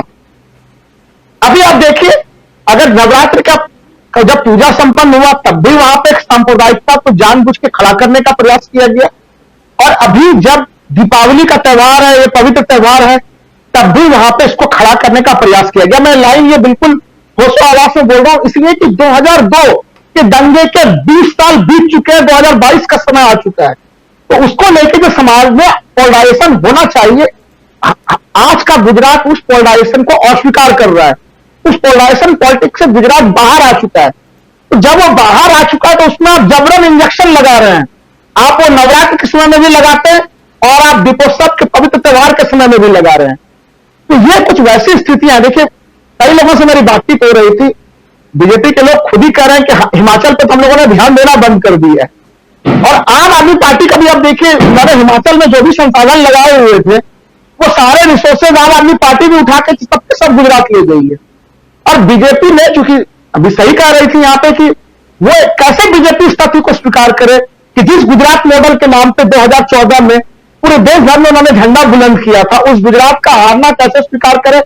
तो इसलिए जो शान बान दंड भेद के तमाम तरीके हैं, वो तरीके वो बीजेपी यूज करने का प्रयास कर रही है, लेकिन जमीनी स्थिति यह है कि वो तमाम चीजें विफल हो रही है। देखिए, आप लगातार हम लोग इस सवाल पे आते हैं कि भाई आम आदमी पार्टी की क्या स्थिति है, क्या वो कितना वोट काटेगी। देखिए, जमीनी स्तर पर जिस तरह से आम आदमी पार्टी को महिमा मंडित किया जा रहा है, वो जमीनी स्तर पर पहले तो वो उस रूप में मौजूद नहीं है, उसको छद्म तरीके से उसे मौजूद किया जा रहा है। उदाहरण स्वरूप मैंने पहले भी बोला था कि कई तरह के ऐसे जो समीक्षक हैं जिनको जनता तटस्थ रूप में देखती है या फिर वर्तमान सरकार के आलोचक के रूप में देखती है, उनके ऊपर कहीं कहीं उन्हें प्रलोभन दिया जा रहा है कि वो कहीं कहीं वहां पे जनादेश वो बनाए बुद्धिजीवी वर्ग में कि गुजरात में बीजेपी की स्थिति बहुत स्ट्रांग है। और अगर बीजेपी की स्ट्रांग नहीं भी है तो कम से कम आम आदमी पार्टी और बीजेपी चक्कर में इसको जरूर बताएं। लेकिन चीजें 2017 के चुनाव से बिल्कुल स्पष्ट हो गई है। 2017 के चुनाव में ही जो ग्रामीण क्षेत्र है, उस ग्रामीण क्षेत्र में कांग्रेस ने बहुत जबरदस्त अपना प्रदर्शन किया था। मैं आपको दावे के साथ कह रहा हूं कि 2017 से 2022 तक में काफी ज्यादा जो है स्थितियां बदल चुकी हैं। अभी वो प्रदर्शन कांग्रेस की और भी मजबूत होगी। वैसे समय में बीजेपी बचेगी कहां, वो चुनिंदा कुछ शहरी क्षेत्रों में बचेगी, और उन्हीं शहरी क्षेत्रों में अगर वो बहुत ज्यादा दबाव डाल रही है आम आदमी पार्टी के माध्यम से हाइप बनाने का प्रयास कर रही है कि कांग्रेस का वोट कटेगा, वो कांग्रेस का वोट बीजेपी का ही कटेगा, वो कांग्रेस की कटने की संभावना नहीं है। अगर वोट कटने का पूरा खेल देखा ही जाए, तभी हम लोग देख रहे हैं कि आम आदमी पार्टी से वो काम नहीं हुआ तो आपको जबरन एक दूसरे पार्टनर को आपको उठा के लाना पड़ता है, आप AIMIM को उठा के लेके आ जाते हैं। तो पूरा गुजरात की जो हम लोग संरचना देखते हैं, देखिए इन लोगों को बड़ी उम्मीद थी कि हम आदिवासी जो है कि राष्ट्रपति बनाएंगे, उसका लाभ हम गुजरात में ले लेंगे। गुजरात के लोगों का स्पष्ट रूप से कहना है कि भाई अगर इतना ही ज्यादा आपको आदिवासियों से प्रेम था तो गुजरात के किसी बेटी को बना देते। तो मैं उस विवाद में नहीं जा रहा, लेकिन आप देखिए राष्ट्रपति महोदय ने किस तरह का उस समय मामला उठाया था कि भाई पूरा देश जो है गुजरात का नमक खा रहा है। तो इस तरह के जो बयान है वो बयान ही कांग्रेस, भारतीय जनता पार्टी का कांग्रेस के प्रति हताशा दिखाता है कि कांग्रेस के बढ़ते हुए प्रदर्शन से बीजेपी किस तरह से जमीन के स्तर पर परेशान है। आप देखिए गुजरात के तटवर्ती क्षेत्र में चले जाइए, गुजरात के जो हम लोग अगर उसके सौराष्ट्र के क्षेत्र है, पानी लाने की बात हो रही थी गुजरात में। गुजरात के लोग बताते हैं पानी को कहां मिल रहा है, पानी तो सारा का सारा उद्योग जगत को मिल रहा है, बिजली उद्योग जगत को मिल रहा है। आखिर समाज में गुजरातियों के हिस्से में क्या आ रहा है? उनके हिस्से में कुछ भी नहीं। आज एक तरह से कहीं कहीं बड़े बड़े औद्योगिक घरानों के शोषण के शिकार हो रहा है, या तो फिर वो सरकार के शोषण के शिकार हो रहे हैं। ये स्थितियां काफी दयनीय हालत में, मुझे नहीं लग रहा राजीव जी कि अभी तक की स्थिति में जब मैं आज भी विश्लेषण कर रहा हूं, वहां पे कांग्रेस का किला कहीं से भी कोई कमजोर या कोई भी हिस्सा कमजोर होता हुआ दिख रहा है। कांग्रेस की काफी ज्यादा मजबूत स्थिति जमीन पे है इस समय, और वो यही स्थिति रही तो शायद हमें लग रहा है कि बीजेपी के तमाम जो चाणक्य हैं इनके दाव कहीं फेल ना हो जाए। ये चिंता बीजेपी के अंदर खाने कैंप में है। नहीं तो ये बताइए कि आखिर जब हिमाचल प्रदेश के चुनाव की घोषणा हो गई, बीजेपी जो कहती है कि हम दुनिया के सबसे बड़े लोकतांत्रिक पार्टी है, तो फिर आप गुजरात के चुनाव की घोषणा कराने में क्यों विलंब कर रहे हैं? क्यों प्रधानमंत्री को और ज्यादा सरकारी पैसे पे चुनाव प्रचार की जरूरत है? क्या चुनाव प्रचार की जरूरत कांग्रेस को नहीं है? लेकिन आप सरकारी संसाधनों का दुरुपयोग कर करके, चूंकि वो स्थितियां नहीं है, तो आप हिमाचल का भी रोक देते हैं। हिमाचल में तो आज नामांकन पत्र दाखिल करने का आखिरी तिथि भी आज छुट्टी की क्रॉस हो गई। लेकिन एक तरफ जो दो राज्यों में एक साथ चुनाव होना, एक तरफ प्रक्रिया इतनी आगे बढ़ चुकी है कि नामांकन पत्र हिमाचल प्रदेश में दाखिल कर लिए गए और यहां पर स्थिति और बिगड़ी हुई। देखिए, एक चीज और मैं बता दूं, देखिए ये कांग्रेस के बदले में रणनीति से भी परेशान। इनको जैसे हिमाचल प्रदेश में, चूंकि अब वहां पे नामांकन पत्र दाखिल हो गया, आज इन लोगों को काफी उम्मीद थी कि कांग्रेस के खेमे में टिकट बंटवारे के बाद बड़ा ही है कि वो खेमेबंदी होगी, बड़े होड़ होगी, लेकिन हो गया उल्टा। ये सारा उम्मीद कर रहे थे कांग्रेस से, खुद बीजेपी के भीतर हो गई। वो समझ नहीं पा रहे कि आखिर कांग्रेस ये कौन सा रणनीति बना रही कि टिकट भी बांट देती और कोई विवाद भी नहीं खड़ा हो रहा, जबकि बीजेपी के तमाम ऑफिस में कुर्सियां फेंकी जा रही है, कार्यालय को तोड़ा जा रहा है, तो स्थितियों को नियंत्रण में नहीं कर पा रहे। इनको ये पूरा डर है कि बीजेपी में, गुजरात में ये चीजें होने की और बहुत ज्यादा संभावना है, क्योंकि जिस तरह से इन्होंने आनंद फानंद में सरकार बदला, वहां पे पूरे के पूरे कैबिनेट को बदल दिया, मुख्यमंत्री को बदल दिया, वहां पे बीजेपी के भीतर, जिसके बारे में हम लोग चर्चा काफी कम कर रहे हैं, हम लोग चर्चा जनता के संतोष के ऊपर तो जरूर कर रहे हैं राजीव जी, और वो है भी, 27 सालों का वो एंटी इनकम्बेंसी फैक्टर है भी। लेकिन बीजेपी गुजरात भी एक तरह से ज्वालामुखी के, एक तरह से कह लीजिए बीजेपी का जो गुजरात खंड है, वहां पे भी एक ज्वालामुखी आंतरिक तौर पे, अभी हम लोग कह सकते हैं वो सुसुप्त ज्वालामुखी वाली स्थिति में है। लेकिन टिकट बंटवारे के बाद वो ज्वालामुखी क्या कंट्रोल में रहेगा, अवस्था में रहेगा या सक्रिय अवस्था में होगा, ये बीजेपी के नीति निर्धारकों के भीतर बहुत बड़ा डर है। लेकिन फिर भी लगभग जवाब यह है कि आज के डेट में चाहे हिमाचल प्रदेश हो या गुजरात हो, दोनों जगह पर कांग्रेस बहुत मजबूत स्थिति में और बीजेपी बिल्कुल पिछड़ते हुए हालत में।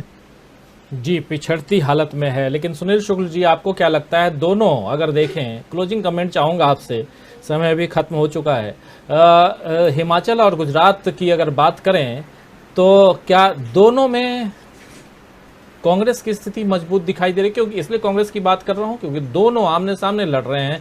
यहाँ पे भी 30 साल से हम देख रहे हैं, हिमाचल प्रदेश में एक बार 5 साल के लिए बीजेपी, तो उसके बाद 5 साल के लिए कांग्रेस, और इस बार इसलिए नारा दिया गया है कि जो रिवाज है उसको बदल डालो। प्रधानमंत्री नरेंद्र मोदी ये नारा दे रहे हैं। लेकिन दूसरी तरफ अंदर खाने में बहुत ज़्यादा हिमाचल से जो खबरें आ रही हैं वो बीजेपी के लिए सुखदाई नहीं है। लेकिन दूसरी तरफ गुजरात की बात करें तो गुजरात में कांग्रेस को लेकर के बहुत सारी बातें हो रही हैं।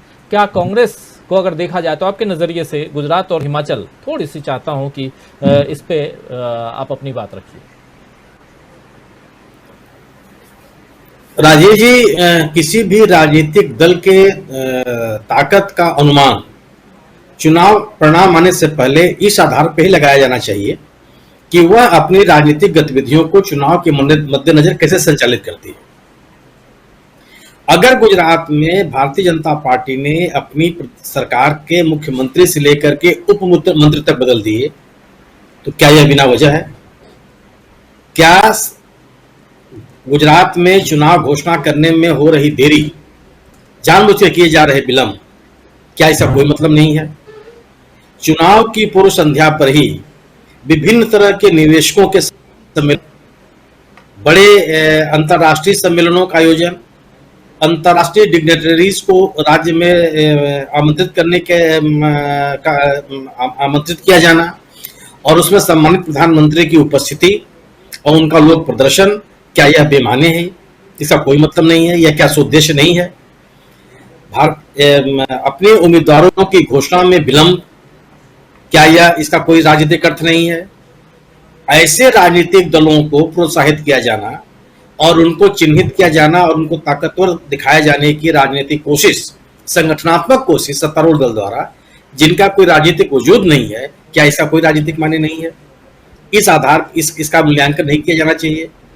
अगर भारतीय जनता पार्टी गुजरात में बहुत मजबूत है तो उसको आम आदमी पार्टी को प्रोत्साहित करने की क्या जरूरत है? अगर भारतीय जनता पार्टी अपने सुशासन से, अपनी तरक्की से अपने देश में प्रदेश में किए गए विकास के कार्यों से, अपनी नीतियों से अगर वह गुजरात की जनता को इतना संतुष्ट कर चुकी है तो उसको AIMIM को बुलाने की क्या आवश्यकता है। ये तमाम चीजें बताती हैं कि भारतीय जनता पार्टी गुजरात में किस तरीके से कांग्रेस के मुकाबले अपने आप को असुरक्षित महसूस कर रही है। और सुरक्षित महसूस करने की वजह क्या है? 2002 से लगातार गुजरात में पोलराइजेशन की राजनीति हो रही है। बावजूद इसके ग्रामीण इलाकों में, गुजरात के ग्रामीण इलाकों में कांग्रेस का जन समर्थन 35 से 40% तक बना हुआ है, उसमें कोई गिरावट नहीं आई। और 2002 में जो राजनीतिक उपलब्धि या जो सीटें भारतीय जनता पार्टी ने जीती थी उसको कभी हासिल नहीं कर पाई। हासिल तो करना छोड़, हर एक चुनाव में इसकी संख्या निरंतर गिरती चली गई। क्या इसका कोई मतलब नहीं है? जिस तरीके से गुजरात के आदिवासी जिलों में सरकार विरोधी प्रदर्शन आयोजित किए जा रहे हैं, क्या इसका कोई राजनीतिक मायने नहीं है? प्रदेश के विभिन्न जिलों में भारतीय जनता पार्टी के नेताओं और प्रदेश सरकार के मंत्रियों के जो खिलाफत की जा रही है, क्या इसका कोई राजनीतिक अर्थ नहीं है? कांग्रेस के द्वारा संचालित जो जनसंपर्क यात्राएं निकाली जा रही हैं, उनको जो जन समर्थन मिल रहा है ग्रामीण इलाकों में, यह क्या बेईमानी है? ये तमाम कारण आपको बताते हैं कि कांग्रेस के मुकाबले भारतीय जनता पार्टी अपने आप को किस तरह से सुरक्षित महसूस कर रही है।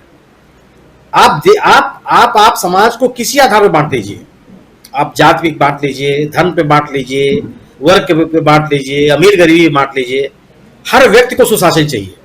ऐसा कोई व्यक्ति नहीं है जिसको महंगाई परेशान नहीं करती। ऐसा कोई व्यक्ति नहीं है जिसको विकास नहीं चाहिए। ऐसा कोई व्यक्ति नहीं है जिसको अपने परिवार के लोगों के लिए अच्छे स्वास्थ्य व्यवस्था नहीं चाहिए। ऐसा कोई व्यक्ति नहीं है जिसको अपने घर के युवाओं के लिए, पढ़े लिखे युवाओं के लिए नौकरी नहीं चाहिए। क्या स्थितियां गुजरात में 27 सालों में हो गई हैं? और इन मानकों पर इस सरकार को सभी ने 100 में 99 नंबर दे दिया है? बिल्कुल नहीं दिया। इसका सबसे बड़ा प्रमाण यह है कि ग्राम पंचायत सचिव के 3400 पदों के लिए लाखों लोग आवेदन करते हैं। ये रोजगार की स्थिति है आपकी। डिमोनेटाइजेशन, नोटबंदी ने और जीएसटी ने गुजरात के उद्योगों को किस तरह से प्रभावित किया है, यह आप गुजरात के उद्योगपतियों से पूछ लीजिए। जो छोटे उद्योगपति हैं या जो छोटे मोटे रोजगार करने वाले लोग हैं, वो किस तरह से परेशान हुए हैं। क्या ये चीजें उनको माने नहीं रखती? और सबसे बड़ी चीज है कि इन चीजों के बावजूद सरकार की जो संवेदनहीनता रही इन मुद्दों पर, इनसे आहत लोगों को जो राहत पहुंचाने का रवैया रहा, वो सबसे बड़ा चिंताजनक रहा। कोविड के दौरान जो गुजरात में लोगों के ऊपर बीती, वो सबके सामने है। तो कैसे कर सकते हैं आपकी भारतीय जनता पार्टी अपने आप को गुजरात में असुरक्षित महसूस करेगी? आपके बारे में दूसरे कुछ पता हो चाहे न पता हो, आपको अपने बारे में तो पता है कि हमने क्या किया है, हमको क्या रिस्पांस मिलने वाला है, किस तरीके से सरकार हमने चलाई है जी। तो आप लोगों को अंधेरे में बहुत समय तक नहीं रख सकते हैं। आपने तो हमेशा नारा दिया कि हम विकास करेंगे। विकास की क्या स्थिति है? माने उत्तर प्रदेश जैसे राज्य में, जो गरीब राज्य माना जाता है, वहां भी गुजरात की तुलना में पहले मेट्रो आ गई। राजीव जी,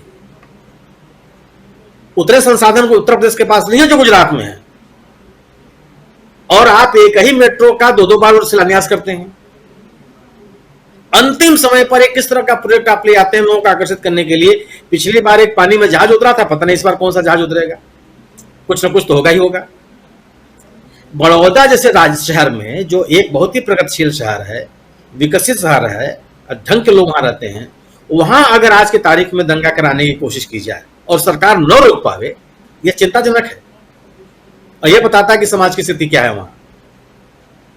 तो जो राजनीतिक परिदृश्य है वहां का, उस आधार पे कोई भी जो तटस्थ राजनीतिक विश्लेषक होगा, उसका मानना होगा कि भारतीय जनता पार्टी अपने आप को सुरक्षित महसूस कर रही है। अगर आप अपने आप को सुरक्षित नहीं महसूस कर रहे होते तो सम्मानित प्रधानमंत्री और आदरणीय गृह मंत्री को हर तीसरे दिन गुजरात जाने की आवश्यकता न पड़ती। और अभी आपने हाल में देखा ही कि वहां के माननीय मुख्यमंत्री जी को पैदल चला दिया लोगों ने, वो गाड़ी बैठ तक नहीं पाए, उसका वीडियो वायरल हो रहा है। तो कितना सम्मान देते हैं आप स्थानीय राजनेताओं को, ये सबके सामने है। अब आप 2 सेकंड में आपको हिमाचल की भी स्थिति जान लीजिए। हिमाचल की स्थिति तो दीवार पर लिखी हुई है राजीव जी। पिछले एक साल में हुए राजनीतिक गतिविधियां इस बात का प्रमाण है कि राजनीतिक माहौल कहां है। यह सर्वमान्य सिद्धांत है, कुछ अपवादों को छोड़कर, कि उपचुनाव हमेशा सत्तारूढ़ दल जीतता रहा है। इसलिए कि आम आदमी सोचता है कि सत्तारूढ़ दल को चुनाव जिताओ, हो सकता है कि हमारे इलाके की तरक्की हो जाए। यह एक माना हुआ सिद्धांत माना जाता है राजनीति शास्त्र के विद्यार्थी के रूप में। मेरी अपनी समझ है और जितना मैंने समाचार पत्रों में काम करके देखा।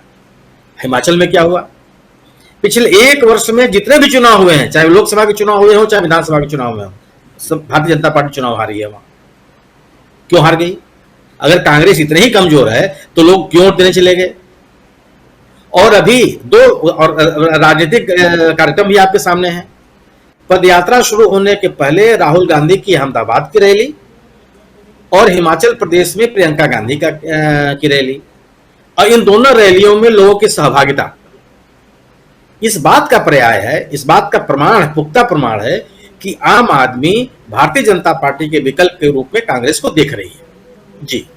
जी बिल्कुल, भारतीय जनता पार्टी के विकल्प के रूप में अगर लोग कांग्रेस को देखने लगे तो ये मान लीजिए कि सत्ता परिवर्तन की चाहत जनता के बीच है। लेकिन अभी 2 राज्यों में चुनाव हैं। जी कुछ कहना चाह रहे हैं? कह रहा हूं कि देखिए, आप आवाज गुजरात में गौरव यात्रा बीजेपी ने बड़े ढोल नगाड़े के साथ शुरू की थी। सुनील शुक्ला साहब सही कह रहे हैं, लेकिन वो हम लोगों को क्यों नहीं तस्वीरों में नजर आ रही है? वो जो गौरव यात्रा है उसमें भीड़ ही नहीं जा रही है। एक भारत जोड़ो यात्रा में भीड़ ऐसा आ रही है कि मतलब उसको देख के हम सबको आश्चर्य होता है कि वो लाखों करोड़ों की भीड़ पहुंचती है उसमें। और गुजरात की गौरव यात्रा में तमाम धर्माचार्यों से सब मदद लेके, तमाम फंडिंग करने के बावजूद भी जनता नहीं आ रही है देखने के लिए। तो देखिए, गौरव यात्रा का कॉन्सेप्ट तो खुद ही फ्लॉप होता हुआ नजर आ रहा है। सुनील शुक्ला जी बिल्कुल सही कह रहे हैं। हिमाचल प्रदेश में अंदर खाने बीजेपी ने खुद ही मान लिया कि हम वहां टक्कर में नहीं है, और केवल प्रधानमंत्री जी के और गृह मंत्री के तरह से उनकी प्रतिष्ठा और उनके छवि को बचाने के लिए गुजरात में हर तरह के जो है कि आप कह लीजिए वो पूरी तरह से लगे हुए हैं, साम दाम दंड भेद के साथ, केवल इन 2 लोगों के छवि को बचाने के लिए। जी, इन दोनों की छवि बचाने के लिए। लेकिन छवि किसकी बचती है, किसकी बनती है, आने वाले समय में पता चलेगा। लेकिन राहुल गांधी फिर से परसों से पदयात्रा पे चले जाएंगे और कल का दिन कांग्रेस के लिए एक महत्वपूर्ण दिन है, क्योंकि कल 26 तारीख है और मल्लिकार्जुन खड़गे शपथ ग्रहण ले रहे हैं, करेंगे, और साथ साथ दिल्ली में जो गतिविधियां हैं कांग्रेस की काफ़ी तेज रहेंगी। चर्चा कल करेंगे हम इन तमाम विषयों पे, और ये भी समझने की कोशिश करेंगे कि आज जब हिमाचल प्रदेश में आखिरी दिन था नॉमिनेशन का, तो उसके बाद क्या कुछ हुआ, और एक कैंडिडेट बीजेपी का आखिरी 2 घंटे में उस कैंडिडेट को बीजेपी ने हटा दिया। कल बताऊंगा क्यों हटाया। तो ये तमाम बातें हैं जिस पर चर्चा हम करते रहेंगे। आज इस कार्यक्रम को समाप्त करूं उससे पहले बहुत धन्यवाद देना चाहता हूं प्रोफेसर अखिल स्वामी जी को, बहुत बहुत धन्यवाद मीनू जैन जी को, सुनील शुक्ल जी को, राहुल लाल जी को और अमलेंदु उपाध्याय जी को। आप पांचों को बहुत धन्यवाद, बहुत शुक्रिया अदा करता हूं कि आप लोग जुड़े इस कार्यक्रम की, आप लोगों ने शोभा बढ़ाई, और हमारे साथ तमाम साथी बहुत ही सजग होकर के अपने कमेंट के जरिए हमसे जुड़े रहते हैं, अपनी बात, अपने विचार लिखते रहते हैं। इससे बेहतर और क्या हो सकता है कि बहुत सारे लाइव कार्यक्रम देखता हूं, लेकिन इस कार्यक्रम में आप लोग इस कार्यक्रम के कमेंट बॉक्स की भी शोभा है वो जिस ढंग से बढ़ाते हैं वो बहुत ही अच्छा लगता है। असलम चिश्ती जी लिख रहे हैं, मनुस्मृति नहीं संविधान चाहिए, राशन नहीं रोजगार चाहिए, दंगे नहीं शांति चाहिए, नफरत नहीं प्यार चाहिए, जुमले नहीं विकास चाहिए, तानाशाही नहीं लोकतंत्र चाहिए, फकीर नहीं राजा चाहिए। बहुत खूब। भगवान सिंह लिखते हैं, माफ करें थोड़ा ऊपर चला गया। भगवान सिंह लिखते हैं, गुजरात गौरव यात्रा फेल, वरना अब तक गोदी मीडिया बांध देता रेल। बहुत खूब। अभिषेक जी लिख रहे हैं, शुभरात्रि, शब्बा खैर, आपको भी शुभरात्रि। और मोहम्मद शरीफ का कहना है, सभी खिलाड़ी शतक लगाने की कगार पर, डॉलर 82 रुपए के पार, सीएनजी 86 रुपए के पार, पेट्रोल 97 के पार, डीजल 91 पार, man of the series, gas cylinder 1070। सब अपने अंदाज में अपनी बात, अपने विचार लिखते हैं, रखते हैं, बहुत खूब लगता है। अनंग सीपी जेना का कहना है, Congress stands for good governance. और सुमित नरखेड़े कह रहे हैं कि बेहतरीन चर्चा, बेहतरीन पैनलिस्ट, बेहतरीन टॉपिक, बेहतरीन विश्लेषण। बहुत धन्यवाद सुमित जी कि आप जुड़ते हैं, अपनी बात, अपने विचार रख रहे हैं, लिख रहे हैं। और ऐसे ही और भी बहुत सारे साथी हैं। खांडू शिंदे हमारे साथ हैं। देखो, अपुन ने अंध भक्त को ठोकना चालू कर दिया है, तो कमेंट में गोबर भक्त गायब हुए हैं, लिख रहे हैं खांडू शिंदे। और ऐसे ही कायम भी हमारे साथ हैं, हैप्पी दिवाली कह रहे हैं। आपको भी कायम भाई हैप्पी दिवाली। और कॉमन इंडियन का कहना है Himachal people should look at Uttarakhand Ankita Bhandari case and vote for parties that really respect women and care for their safety and security. बहुत सही आपने लिखा। अभिषेक जी लिख रहे हैं आपको उत्कृष्ट पत्रकारिता के लिए बहुत बहुत शुक्रिया अभिषेक जी, आपको बहुत धन्यवाद कि जुड़ते हैं। और अबरार अहमद जी लिख रहे हैं सर अशोक वानखेड़े को भी चर्चा में बुलाओ। बिल्कुल बुलाएंगे उनको भी, अशोक जी को भी।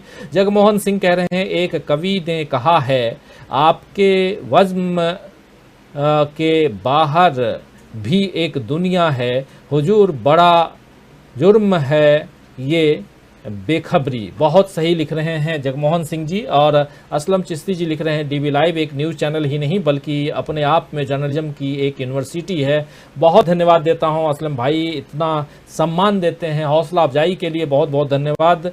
और ऐसे ही बनवारी मीना कह रहे हैं कि हमारे साथ जुड़े हुए हैं बनवारी मीना। देश तो प्रचार मंत्री से परेशान था, अब प्रचार पति से भी आ गई हैं, इस देश का क्या होगा। मकसूम जी हमारे साथ बने हुए हैं जो कह रहे हैं कि मकसूम जी का मैसेज थोड़ा ऊपर चला गया है। हाँ, कह रहे राहुल जी अगर 2024 तक इसी तरीके से पूरे भारत का पैदल मार्च करते रहे और 2024 तक पूरे भारत में पैदल और पूरे भारत देश जनता से संपर्क में जुटे रहे तो कोई ताकत उन्हें प्रधानमंत्री बनने से नहीं रोक सकती है। ये कहना मकसूम खान का। और मोहम्मद शरीफ हमारे साथ बने हुए हैं, मोहम्मद मुश्ताक भी हैं, राजकुमार गांधी भी हमारे साथ keep it up my dear लिख रहे हैं। और रविंदर कुमार जी हैं हमारे साथ में, लव यू डीबी लाइव लिख रहे हैं। और खांडू शिंदे लिख रहे हैं कि इसलिए गोबर भक्तों को जहां दिखेगा वहां ठोकने का बस तुरंत गायब हो जाते हैं। और मोहम्मद नदीम भी हैं, happy Diwali for all human लिख रहे हैं। उपेंद्र जी हमारे साथ जुड़े हुए हैं। कैलाश जी भी, कैलाश कुमारी का कहना है 24 की भविष्यवाणी राहुल जी संभालेंगे दिल्ली राजधानी। और उपेंद्र लिख रहे हैं कि मोदी ने नारा दिया था कि 2 करोड़ रोजगार देंगे, लेकिन क्या हुआ। बहुत सही आप कह रहे हैं, पूछ रहे हैं, बहुत सही पूछ रहे हैं। और ऐसे बहुत सारे साथी अपनी बात, अपने विचार लिख रहे हैं, रख रहे हैं। लेकिन आज चूंकि समय बहुत ज़्यादा हो गया, 8:32 मैं देख रहा हूं, इस कार्यक्रम को दोस्तों समाप्त करना चाहूँगा। कल शाम 7 बजे फिर हाजिर होऊंगा कुछ ऐसी खबरों के साथ और आप सबका इंतजार रहेगा। देखते रहिए डीबी लाइव। नमस्कार, गुड नाइट, शुभ रात्रि, शब बखैर।